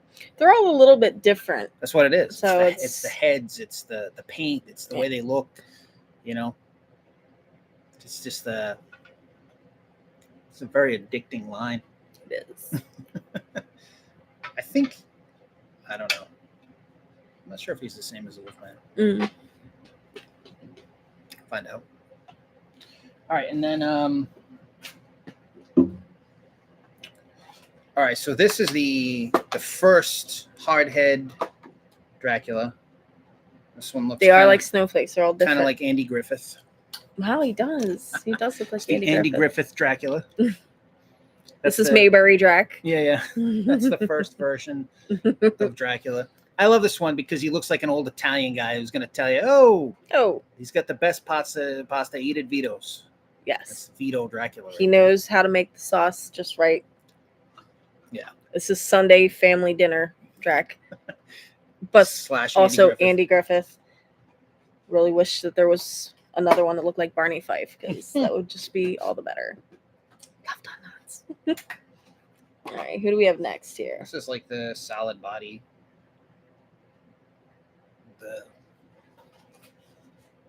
The red body. I don't know. There's correct high blood pressure. Yeah. But now these, I wish they would focus better, but I'm probably trying to focus on our big heads instead of Dracula. It's him. Oh, and Josh never heard of them prior to us talking about them on the channel. I am so glad we could turn you on to these, Josh. These are the coolest. This is Lincoln Drac, but we'll save him for another day. Here's another Frankenstein. This is oh God, I don't know. Somebody's gonna know. That's the solid body, all green body. These are like the later ones. The later era Frankenstein. Maybe straight hands or straight arm or whatever. Straight arm Frank. There we go. Straight arm Frank? Okay. Thank you, Don. The last Wolfman and the first Dracula showed appeared to have jointed wrist heads on hard head bodies. But I wonder if they are actually unknown variations. That would be really crazy, Raymond, and it's entirely possible. This is Lincoln Frank, but we'll I mean, I guess should we include our Lincolns here? We'll save him. I mean, we don't have a ton of them, but we also talk a lot, so we could save them for another episode. Well, there aren't a ton of them. There's only 4. And we do have a carded Lincoln Wolfman. All right, here's some mummies. Love that piece. Here's some of the mummies. Mummy? This is I believe, straight arm mummy. Yes. Maybe? With his New Balance sneakers. Yeah. Is this the same one? No. No, that's the solid body. Okay. So here's the other one. Mummies are tough, hard to handle because the bandaging is just a nightmare once they come unraveled. So don't unravel your mummies. Try to keep your mummy's clothes on. We don't want naked mummies. All right. Here you go. So put him in there.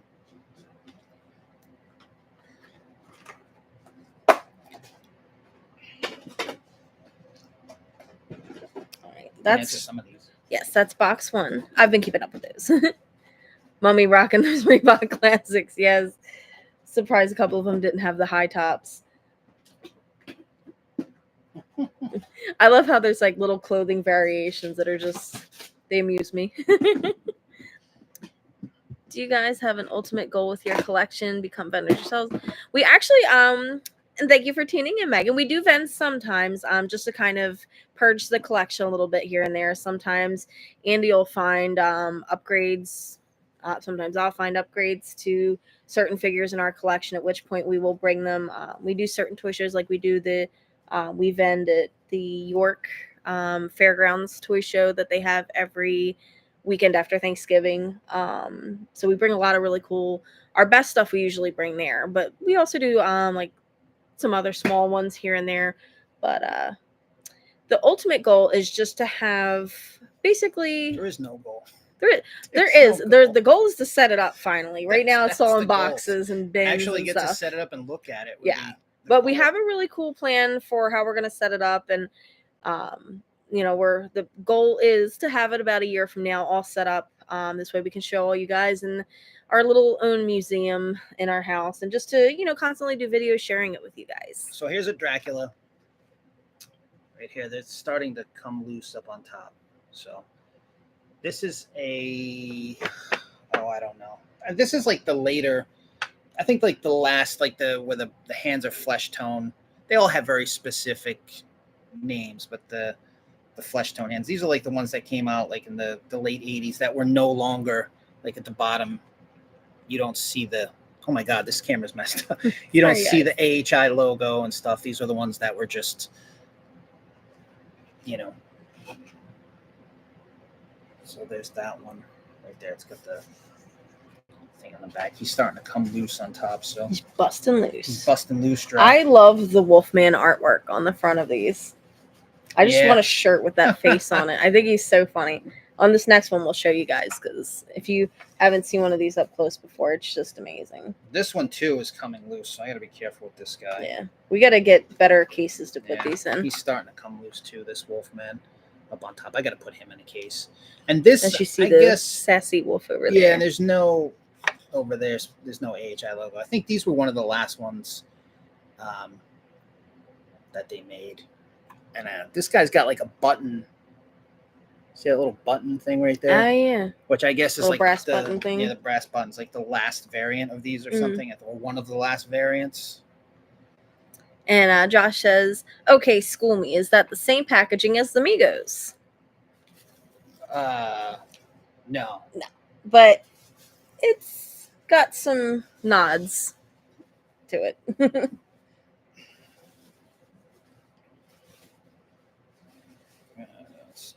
I know everything's wrapped up carefully. So these ones will take a minute or two in between. This is like the first version of Frankenstein. If you look, see down, I hate this camera being flipped. See the AHI logo down at the bottom. The little and then you'll see circle. Like Creature from the Black Lagoon over here. It's flipped. It's We're flipped. Not that. Whereas the later ones didn't have that on it. So you can see the AHI thing down at the bottom, and then there's the back. This one came from a store called Roses back in the day. Raymond says that's his favorite Frankie variant. I think this is the hard head, right? I think that's the first version, or hard body, or one of them, one of the first ones. Raymond would know which version that is. He said yes. Okay. There's still Roses in York. Wow. Really? Well, we are going to check that out when we come out there in November. I'll take the and it's a hard head. Yes. Kresge cars were similar, both AHI and Mego. Yeah. This is one of those later ones too. Wolfman. This one's got a weird sticker down the bottom. It says distributed by Wilcox International. Over there. I don't know what that is. Raymond might know. Raymond might know. Yeah, I don't know. It says distributed by Wilcox International, Brooklyn, New York. But it's a sticker that's on it. I mean, it's got Dracula on it. You don't normally. Well, this is the later one. Yeah. It doesn't have the AHI logo and no creature. And the back of it's the small. But I think this is one of the last ones. It's probably before the button ones, I think. You know, you need that issue. Got to read that Toy Ventures issue. That'll tell you what's what on him. Raymond said Soma made that Wolfman without AHI's involvement. That's it. It's the Soma one. That's it. That's definitely it. So that's him. And then who's next? Any guesses? here's the mummy.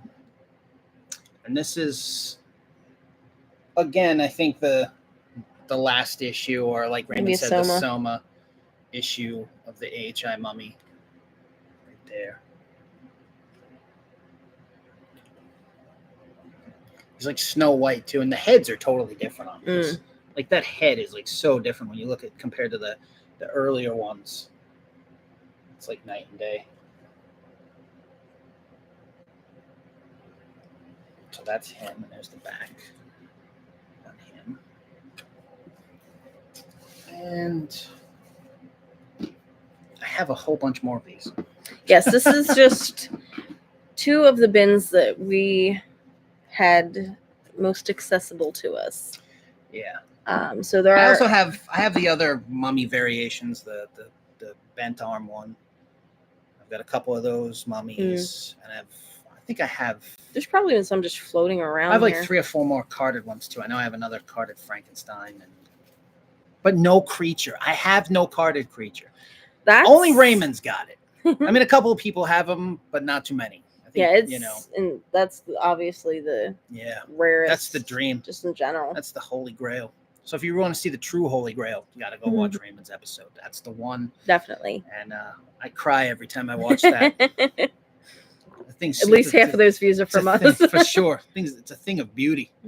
What a beautiful incredible piece. collection. The hot pink and the creature with the hot pink is just like, I know all the colors, the artwork, every little tiny bit of it's just amazing. Yeah. Is that all that we have for this evening's festivities? Yeah, I mean, there's another Dracula. I don't know which Dracula this is. Oh, this is Italian Dracula too. This is the second version. He's Italian, and it reminds him of many family members. He's not the Andy Griffith Dracula, but he's also a hardhead Dracula. So he's the painted hands Dracula. It's this guy. He's like, oh, what's the matter for you? So there's him. It's Sicilian grandfather Dracula. Yeah, I mean, look at the head. Come on, that's. Oh. He's going out for a nice dinner. Yeah, these by far are my favorite. Yeah. Action figures, and anytime I ever come across any of them, I can't leave them. I can't leave them. Yeah, even if they're only, and there's always a good chance that they're slightly different because of the way they were manufactured. If there's anything slightly different about any of the ones I find, they stay. Yeah, that's it. They all have a home here. All right, I'm trying to make him fit. But I think that's the ones I have here. Yes, and we'll be doing multiple, kind of spotlights on different collections that we have, just to show you guys some stuff and have some interactive conversations about them. This has been so much fun, just chatting with everybody and talking toys. But we're going to be doing an episode where we show some Aurora models. We have a lot of really cool Aurora models, Frightening Lightnings and the monsters, and we have a lot of really cool posters that we can show you guys. A lot of 50s drive-in inserts, which are like one of our favorite things in the whole world. We'll be doing a Remco episode. I'm trying to think of some of the other. What on these? Yes. Andy, does Dana Hershey's movie Loft on TV 38 mean anything to you? I remember. I remember TV 38, but I don't really remember watching anything on it. I remember strongly WLVI Channel 56. That was where Creature Feature was, and that was like it for me. But on 38, I'm trying to think. I don't remember watching anything on 38. See, when I was a little kid, I had a small TV. And it would only get, in my room, it'd only get like a couple of channels, but it always got WLVI, which was great. 38 would always come in like crap. You had that antenna. It just always looked crappy. But I don't remember watching anything on 38. I don't know. It's not registering. What was it called? What was the show called? Where was it on here? Oh, Dana Hershey's Movie Loft. I'm not familiar, but you might be. You would be the only one. Yeah, no, I remember strongly Creature Feature on 56 and Rhonda Shear for USA Up All Night. That's where the whole monster thing comes from. But what was that? Dana Hershey's Movie Loft. And Mick says he has the palms down AHI Frank. Oh, this is technically an AHI monster. It is. This is an AHI. And how? Yeah. Ooh, that noise. That's He's the real deal.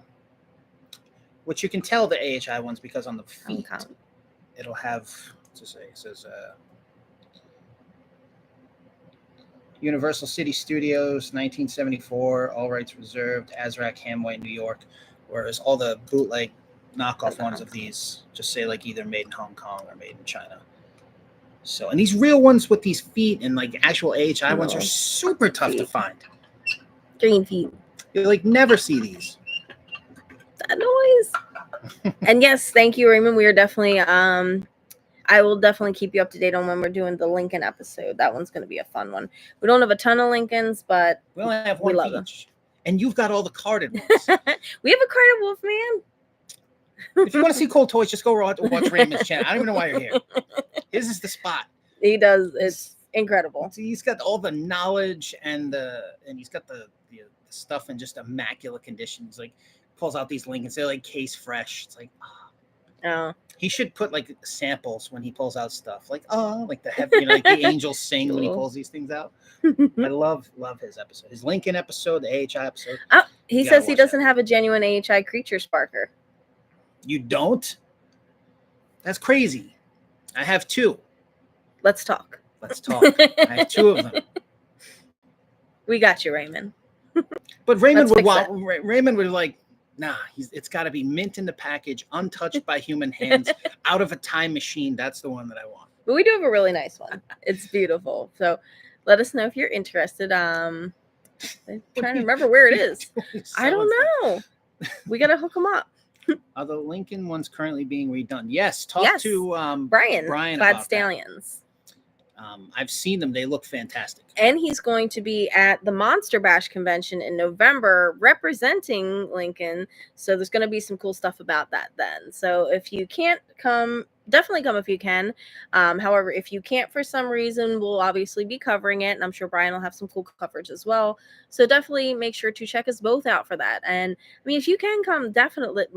I sing the praises of Monster Bash all the time because it really is. If you love classic monsters like we do, it's really the convention for you. A lot of the other conventions have, they have a lot of slasher stuff, more modern horror, but Monster Bash is all classics. So if you are in any way, shape, or form able to come hang out with us. It's the most fun time you'll ever have, I promise.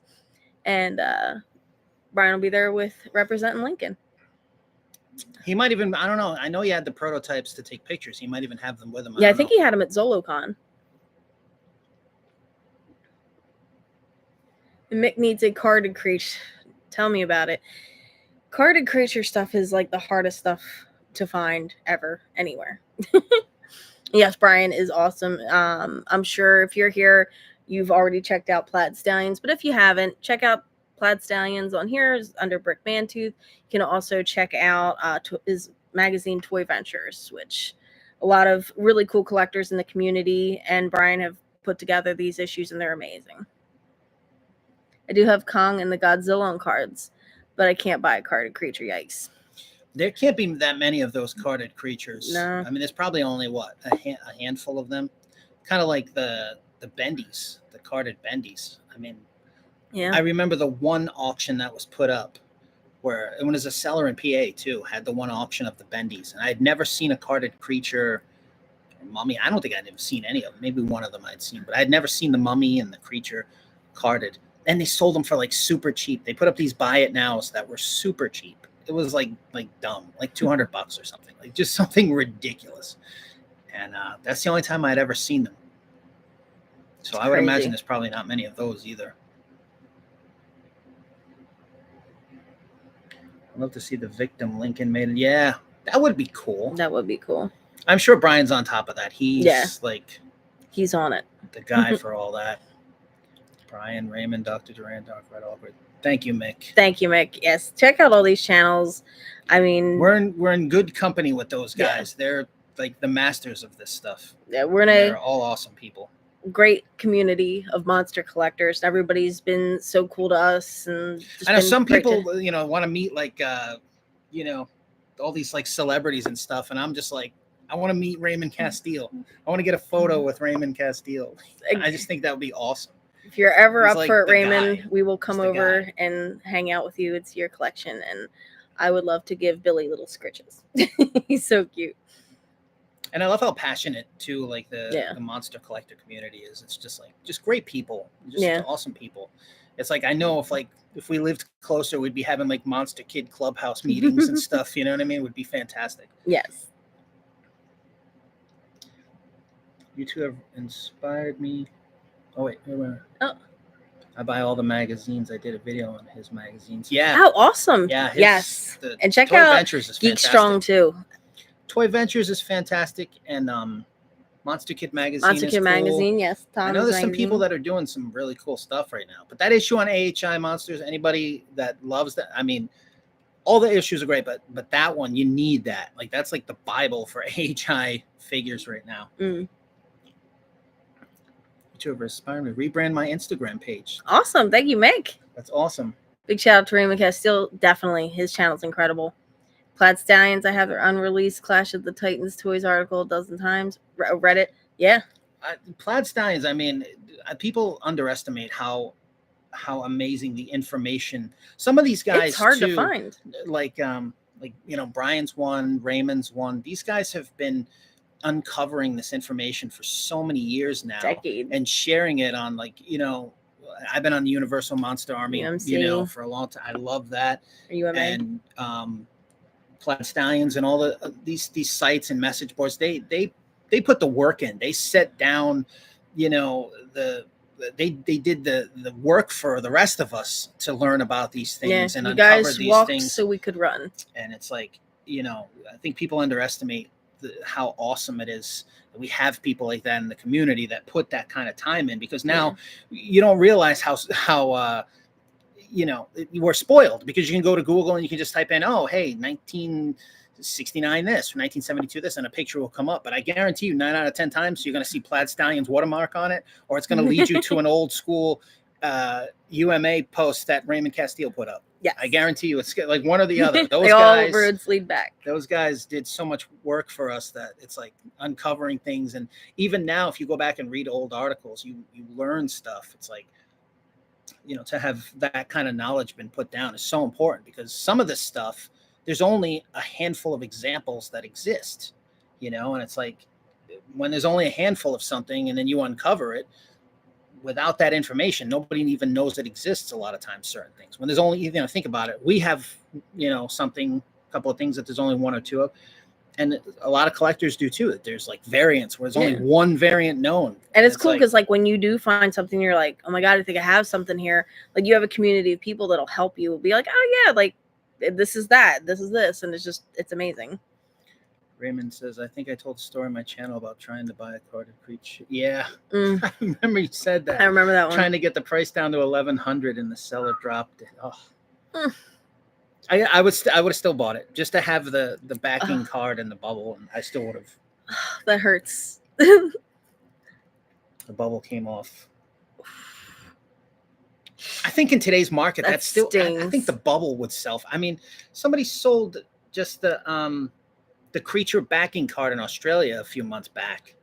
It was just the backing card. Yeah. And it sold for like a couple thousand. That's insane. For just and the backing card was destroyed too. Like the back was okay, but the front of it, all the pink was gone. You could barely see the creature logo. It just said like CR, and the rest of it was all ripped off. Yeah. And even that sold for like $2,000. Jeez. So it's like, I would only imagine what that Walker, even like that, just the backing card. And thank you, Don. Thank you, Don. We appreciate it. We're small fish in a big pond, but we love being in that pond. Mint and Box channel. Oh. Raymond is super cool. Met him at Monster Palooza. Now see, now I'm so now we jealous. gotta go to Monster Palooza. now I'm jealous right there. You just wow. Have all but the AHI creature purchased on eBay. They smell so bad, like they fell in the septic tank. Oh no. Yeah, that's the tough thing with plastic. It's porous, so it'll hang on to smells. But at least you rescued them. Yes. It's got to be something that can be done. Put them in. Sometimes you can put them in an airtight kind of area with a fabric softener sheet. Sometimes that can help. I had to do that with a set of He-Man figures before from Glenn Danzig's basement, but that's a whole nother story.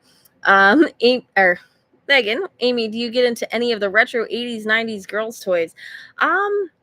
I've wanted to, but I'm like, I know that if I go down that rabbit hole, I'm not going to stop. But one of my favorite, I loved like the old Littlest Pet Shop things. I always loved animals, and I just like, I liked a lot of boys' toys. I loved Ninja Turtles and stuff like that. So, but I had a lot of the girls' toys too, and I love those. And once we get a house, I'll probably buy some of those things back. Please don't encourage her. Please don't encourage her. You guys rock. Big from Carlisle, PA. Awesome. Thank you, Big Paul Vintage. I like that.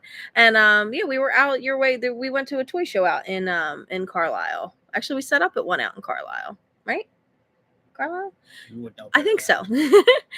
Raven O'Brien's channel helped identify so much. That's true. Yeah, if you're trying to identify some stuff, both of their channels are incredible source. They really are. If Geek Strong was on a deserted island, I would want all the Toy Ventures magazines with me. Oh yeah, it would be days before you even figured out you're on a deserted island. Jeremy Wood, great channel. Keep having fun. Thank you, Jeremy, and thank you for tuning in and checking us out. The UMA was a great site back in the day. Again, thank you, Raymond. It still is, but you were telling me that somebody told you that a lot of the photos and stuff were gone from that, right? Like, yeah, that they got deleted or something, or erased or something like that. Yeah, that's terrible if that's what happened. That archive used to be mind blowing. I hope somebody backed it up. I hope somebody backed it up. Yeah. Johnny Horror, thank you for stopping by. What do you think of the October Chiller Theater lineup so far? Actually, well, we always go to Chiller. Chiller's a great show. Funny thing is, completely not monster or horror related at all. On my way home from work today, I saw that there was they added the guy who played the singer in That Thing You Do, and I love that movie. So I'm like, I'm just like that. Darcy's cool. Gonna be there. Yeah, Darcy the mail girl's gonna be there. That's gonna be really cool. We've been wanting to meet her, so we're gonna go meet her.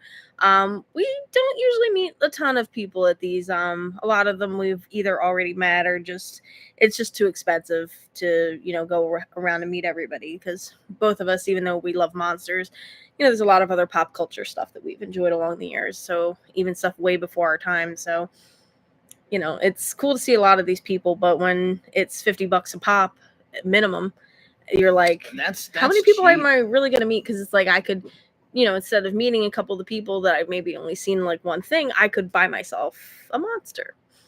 Yeah, 50 is normally cheap now. I mean, that's usually just for a photo. Yeah. Like most of the time, it's like now $100 to meet anybody. And we do need a Monster Kids page. We'll all bond together and get this going. Raymond met Darcy at a folk monster festival. No, Darcy met Raymond. I love it. At the monster festival. Yes. That's what happened.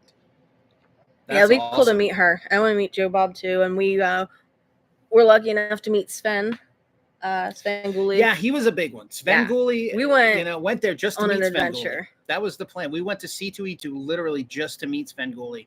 It almost didn't happen. We got so lucky. We were literally the last people that got to meet him, and we'd gone all the way there just for that. So we love Sven, and that was awesome. So that was any horror host. It's important to keep that culture going. But it has gotten insane with the prices of cons. I mean, you pay $35 to get in the door, and then it's like $100 minimum if you want a photo or an autograph, usually with guests, and sometimes more. I mean, like William Shatner, I think is $150 for a photo, $150 for an autograph, no combination. So it's like you pay $300 and then $35 or $45 to get in the door. You're at $350 and for a 10-second experience with William Shatner. It's like, We just want a photo and like a I Twilight don't Zone know. thing signed. But I mean, if I could, if we could. if I could afford to do it, I probably would get a couple more. But once prices have gotten to that level,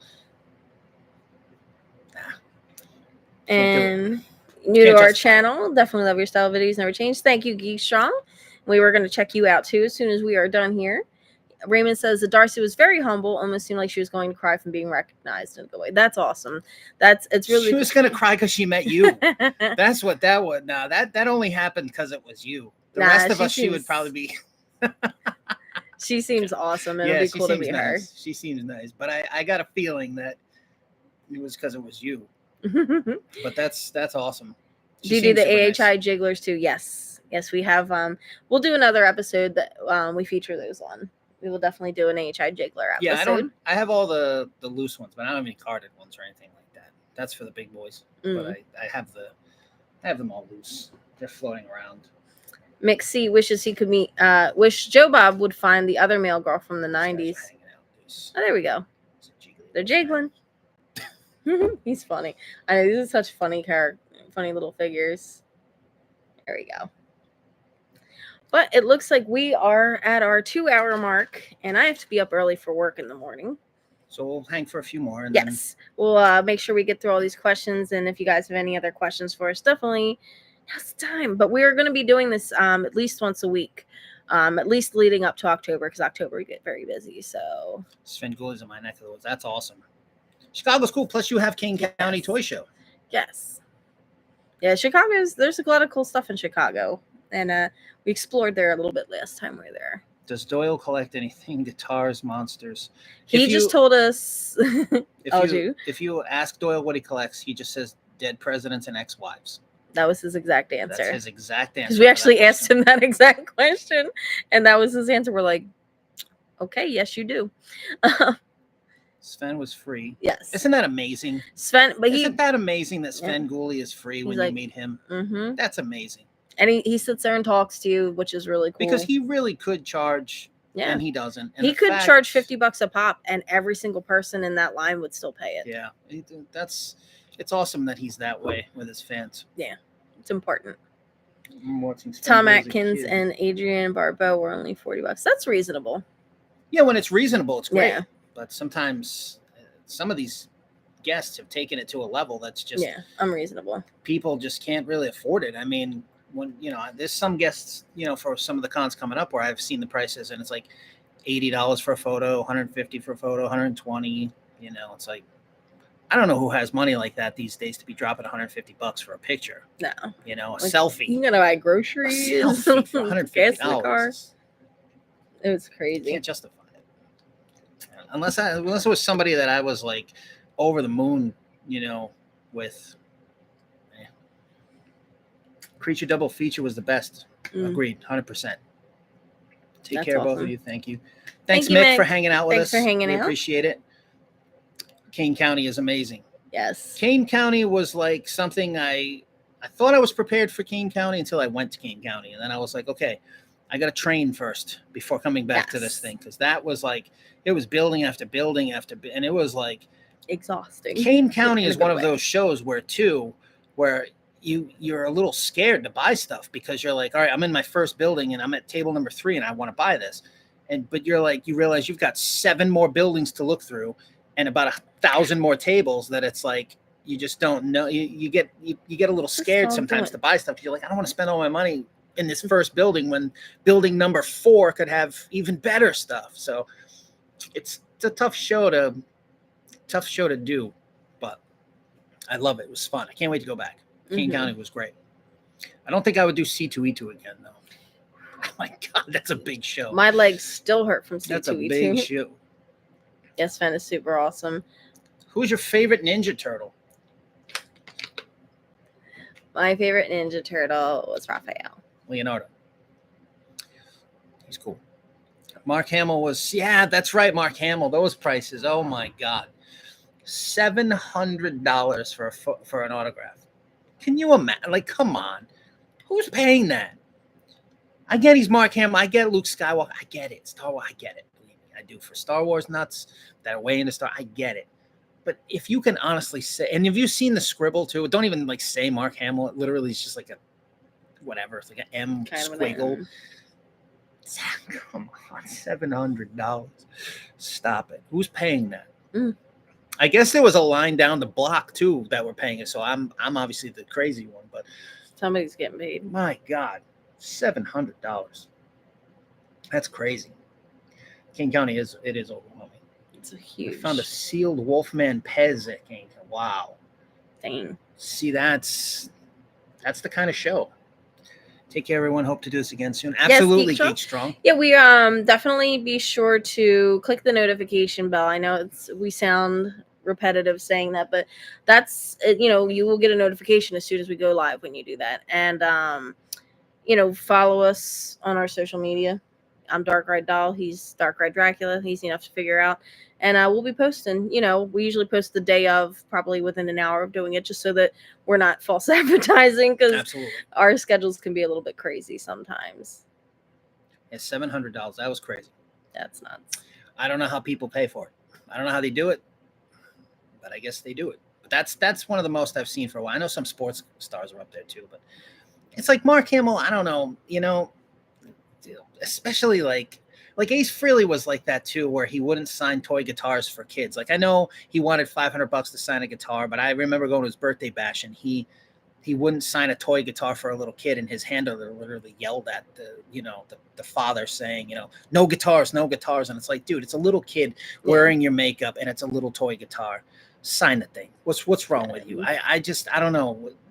When you cross the line of taking advantage of people, that's when I tap out.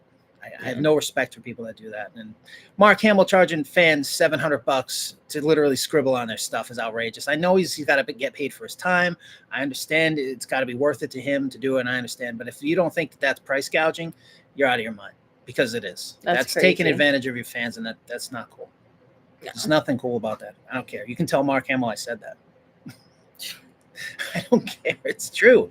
It's taking advantage of your fans, Yeah. There's little kids who look up to you. You're Luke Skywalker, man. You're like the guy, you know what I mean? And it's like, sign the kid's lightsaber. Don't charge him $700. You know what I mean? It's true. Stallone. Good night, Renee. Thank you for hanging out with us. Thank you, Renee. Oh, Stallone, $1,000. Yeah. $400 for pictures. No. Just no. I guess if it's an actor, whatever, if you want to pay those prices. But if you're a hero, Ace Frehley's a hero, to people, Kiss fans, guitar players. Luke Skywalker is a hero to children.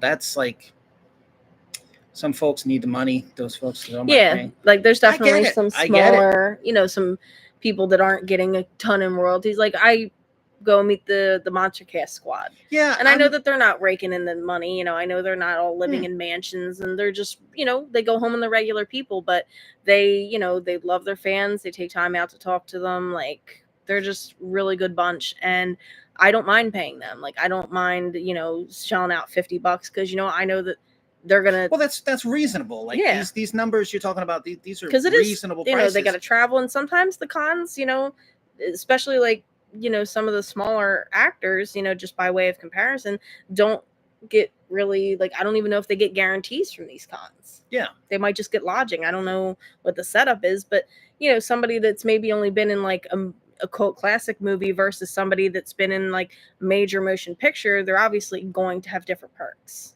Yeah. Some of the cons, the actors have to pay their way. Yeah, and those are the ones that I love to support. And I am absolutely all for people making money. I understand it. I get the business. I understand you got to get paid for your time. I understand all of that, and I support people left and right. There's times I've bought stuff from people I admire and look up to, literally just because they were there, because I want to support them, and I'm glad that they're there, and I support that 100%. But there's a line that's got to be drawn somewhere between a reasonable price and literally price gouging. Like $700 is price gouging for some scribble. Especially Shatner doesn't need it. Mark Hamill. Mark Hamill don't need it. If you're, a hero to children too. Like that's a big thing with me. Like if you're a hero to kids, you have to remember that. Keep that in check. Remember, you're Luke Skywalker. You know what I mean? Remember who you are. Remember to children, you're Luke Skywalker. They don't see you as Mark Hamill. They see you as Luke Skywalker, and that's a big deal to them. Yeah, and then they can't. There should be a why. price. I don't know. Maybe there should be a price for kids. Maybe that's. But that. they're gonna say, oh yeah, well people will take advantage of that and just bring their kids just so they can meet. It's a mess. I don't know, man. It's If you still get to meet a kid, if it's still a kid going up there getting the thing signed, I don't know. It's scribbled, dude. At the end of the day, you took a Sharpie and you scribbled on somebody's thing. Yeah. That's just me. If you're a hero, Lou Ferrigno's another one. If you're a hero, like there's a lot of horror stories about Lou and stuff. It's like whatever. I don't want to rain on anybody's parade, but if you're a hero to children, you got to remember. You got to be a certain way. You got to be a certain way. You got to. And if you can't be that way or you don't want to be that way, don't do the cons. Yeah. And Paul says there's literally no one I would pay the price for. There's definitely, most wouldn't pay in most cases. Children should be free. But yeah, PJ Souls, I agree. Sweetheart. Shatner's guarantee is 50 to 75K. Wow. Yeah, I mean. Yeah. But yeah, PJ Souls is a sweetheart. Actually, a lot of people are nice. The Night of Living Dead cast is super nice. Awesome. They're There's sweet. so many great people that I've met, along the way. Like everybody that's been at Monster Bash. All the Monster Daniel Bash. Roebuck is a sweetheart. Oh, we love Dan. So many great people. Dan and Tammy are just awesome people that you meet, and I've met so many. And I don't have too many horror stories with meeting people. No, I've never had a bad story at Monster Bash. That's for sure. Most of the time it's worth it. Sometimes it's not. I met John Carpenter. That wasn't worth it. But a lot of times it's like. And I love him. I'll always love him. Made my favorite, I love Halloween, but it's just sometimes it's worth it. Sometimes it's not. Whatever. Everybody's got their own experiences. You could have a great experience. I could have a crappy one, or vice versa. But I do think that there's got to be a certain level of decency when it comes to kids. Mm-hmm. I really believe that. I really believe that. And if a kid, like I have a lot of respect for like Matthew Lillard. Because of how he is with children, he brings kids up to the front and like handicapped people and things like that. Like he goes out of his way to make sure that like people that it's like harder for them to wait in line. Yeah, I got a lot of respect for people like that. And Matthew Lillard is aware of the fact that he's Shaggy. Yeah, he's a lot of different things to a lot of different people. Yeah, because he's played so many different characters and he understands it. And if you're a little kid. Yeah, he's like high-fiving you and picking you up and like hanging out with you and like. Well, that's a big deal. He's if you're fangirling over him, like you're like, oh my god, you were my crush growing up. He hugs them and like sits there and like talks to them, and it's just like every time a con comes around that he's at, all I hear is just incredible things about. Robert Englund's like that too. He's always a great experience with people. He takes his time with his fans and stuff, and I'm not sure that he's necessarily a hero to children, but he's a great guy and all that stuff, which is awesome. But he really, I think, understands the experience. Like he's expensive, but he understands the importance of the experience, and he makes sure that everybody, even though albeit short, because he always has a ridiculous line because it's Robert Englund, he really does. He's super nice to everybody, so that's important. There's a bunch of them that are like that, that really go out of their way for people, but the ones that are heroes to children are the ones that have to remember that. And there's got to be some kind of like special thing there for them because they don't understand $700. They don't understand nothing. All they're seeing is like, that's Luke Skywalker. They just know their parents saying like, oh, I'm sorry, honey, we can't go meet him. And the kid's probably like, but why? Why does he want to meet me? Yeah. So it's tough. It is. But not to end on a negative note. We want to end on a positive note. So thank you guys for hanging out with us tonight. We really appreciate it. This was an amazingly fun, awesome chat. All of you guys are great. Shout out to everybody who hung out. Dr. Durant and Raymond Castile and Brian and Seth was here. And all of you guys are all awesome. And we really appreciate you guys being here. Don Cool Videos. Subscribing to the channel and hanging out with us. And we really appreciate it. We're all part of the same Monster Kid Club. And so everybody support everybody else's channel. Please go back through the chat log and seriously, all of these channels are amazing, and we're all just here trying to share our passions. And those likes, comments, and subscribes, spread them out because it helps us all. It helps us all, and we want to help them, and vice versa. We're a community. That's right. It's not a contest. So everybody, go subscribe to all of their channels as well. Let's build a great, cool, fun Monster Kid community here. And that's cool, Kev, about the Chatterer. That's right. And we will see you soon here for some more fun episodes, and we'll be back soon. Yes, we'll be back next week. We'll let you guys know. Probably. I don't know, like Tuesday or Wednesday, but we'll let you guys know. All right. So everybody, stay creepy, and we will see you soon here on Dark Ride Dracula. I can figure out how to end this. Bye. Oh, I still didn't do it.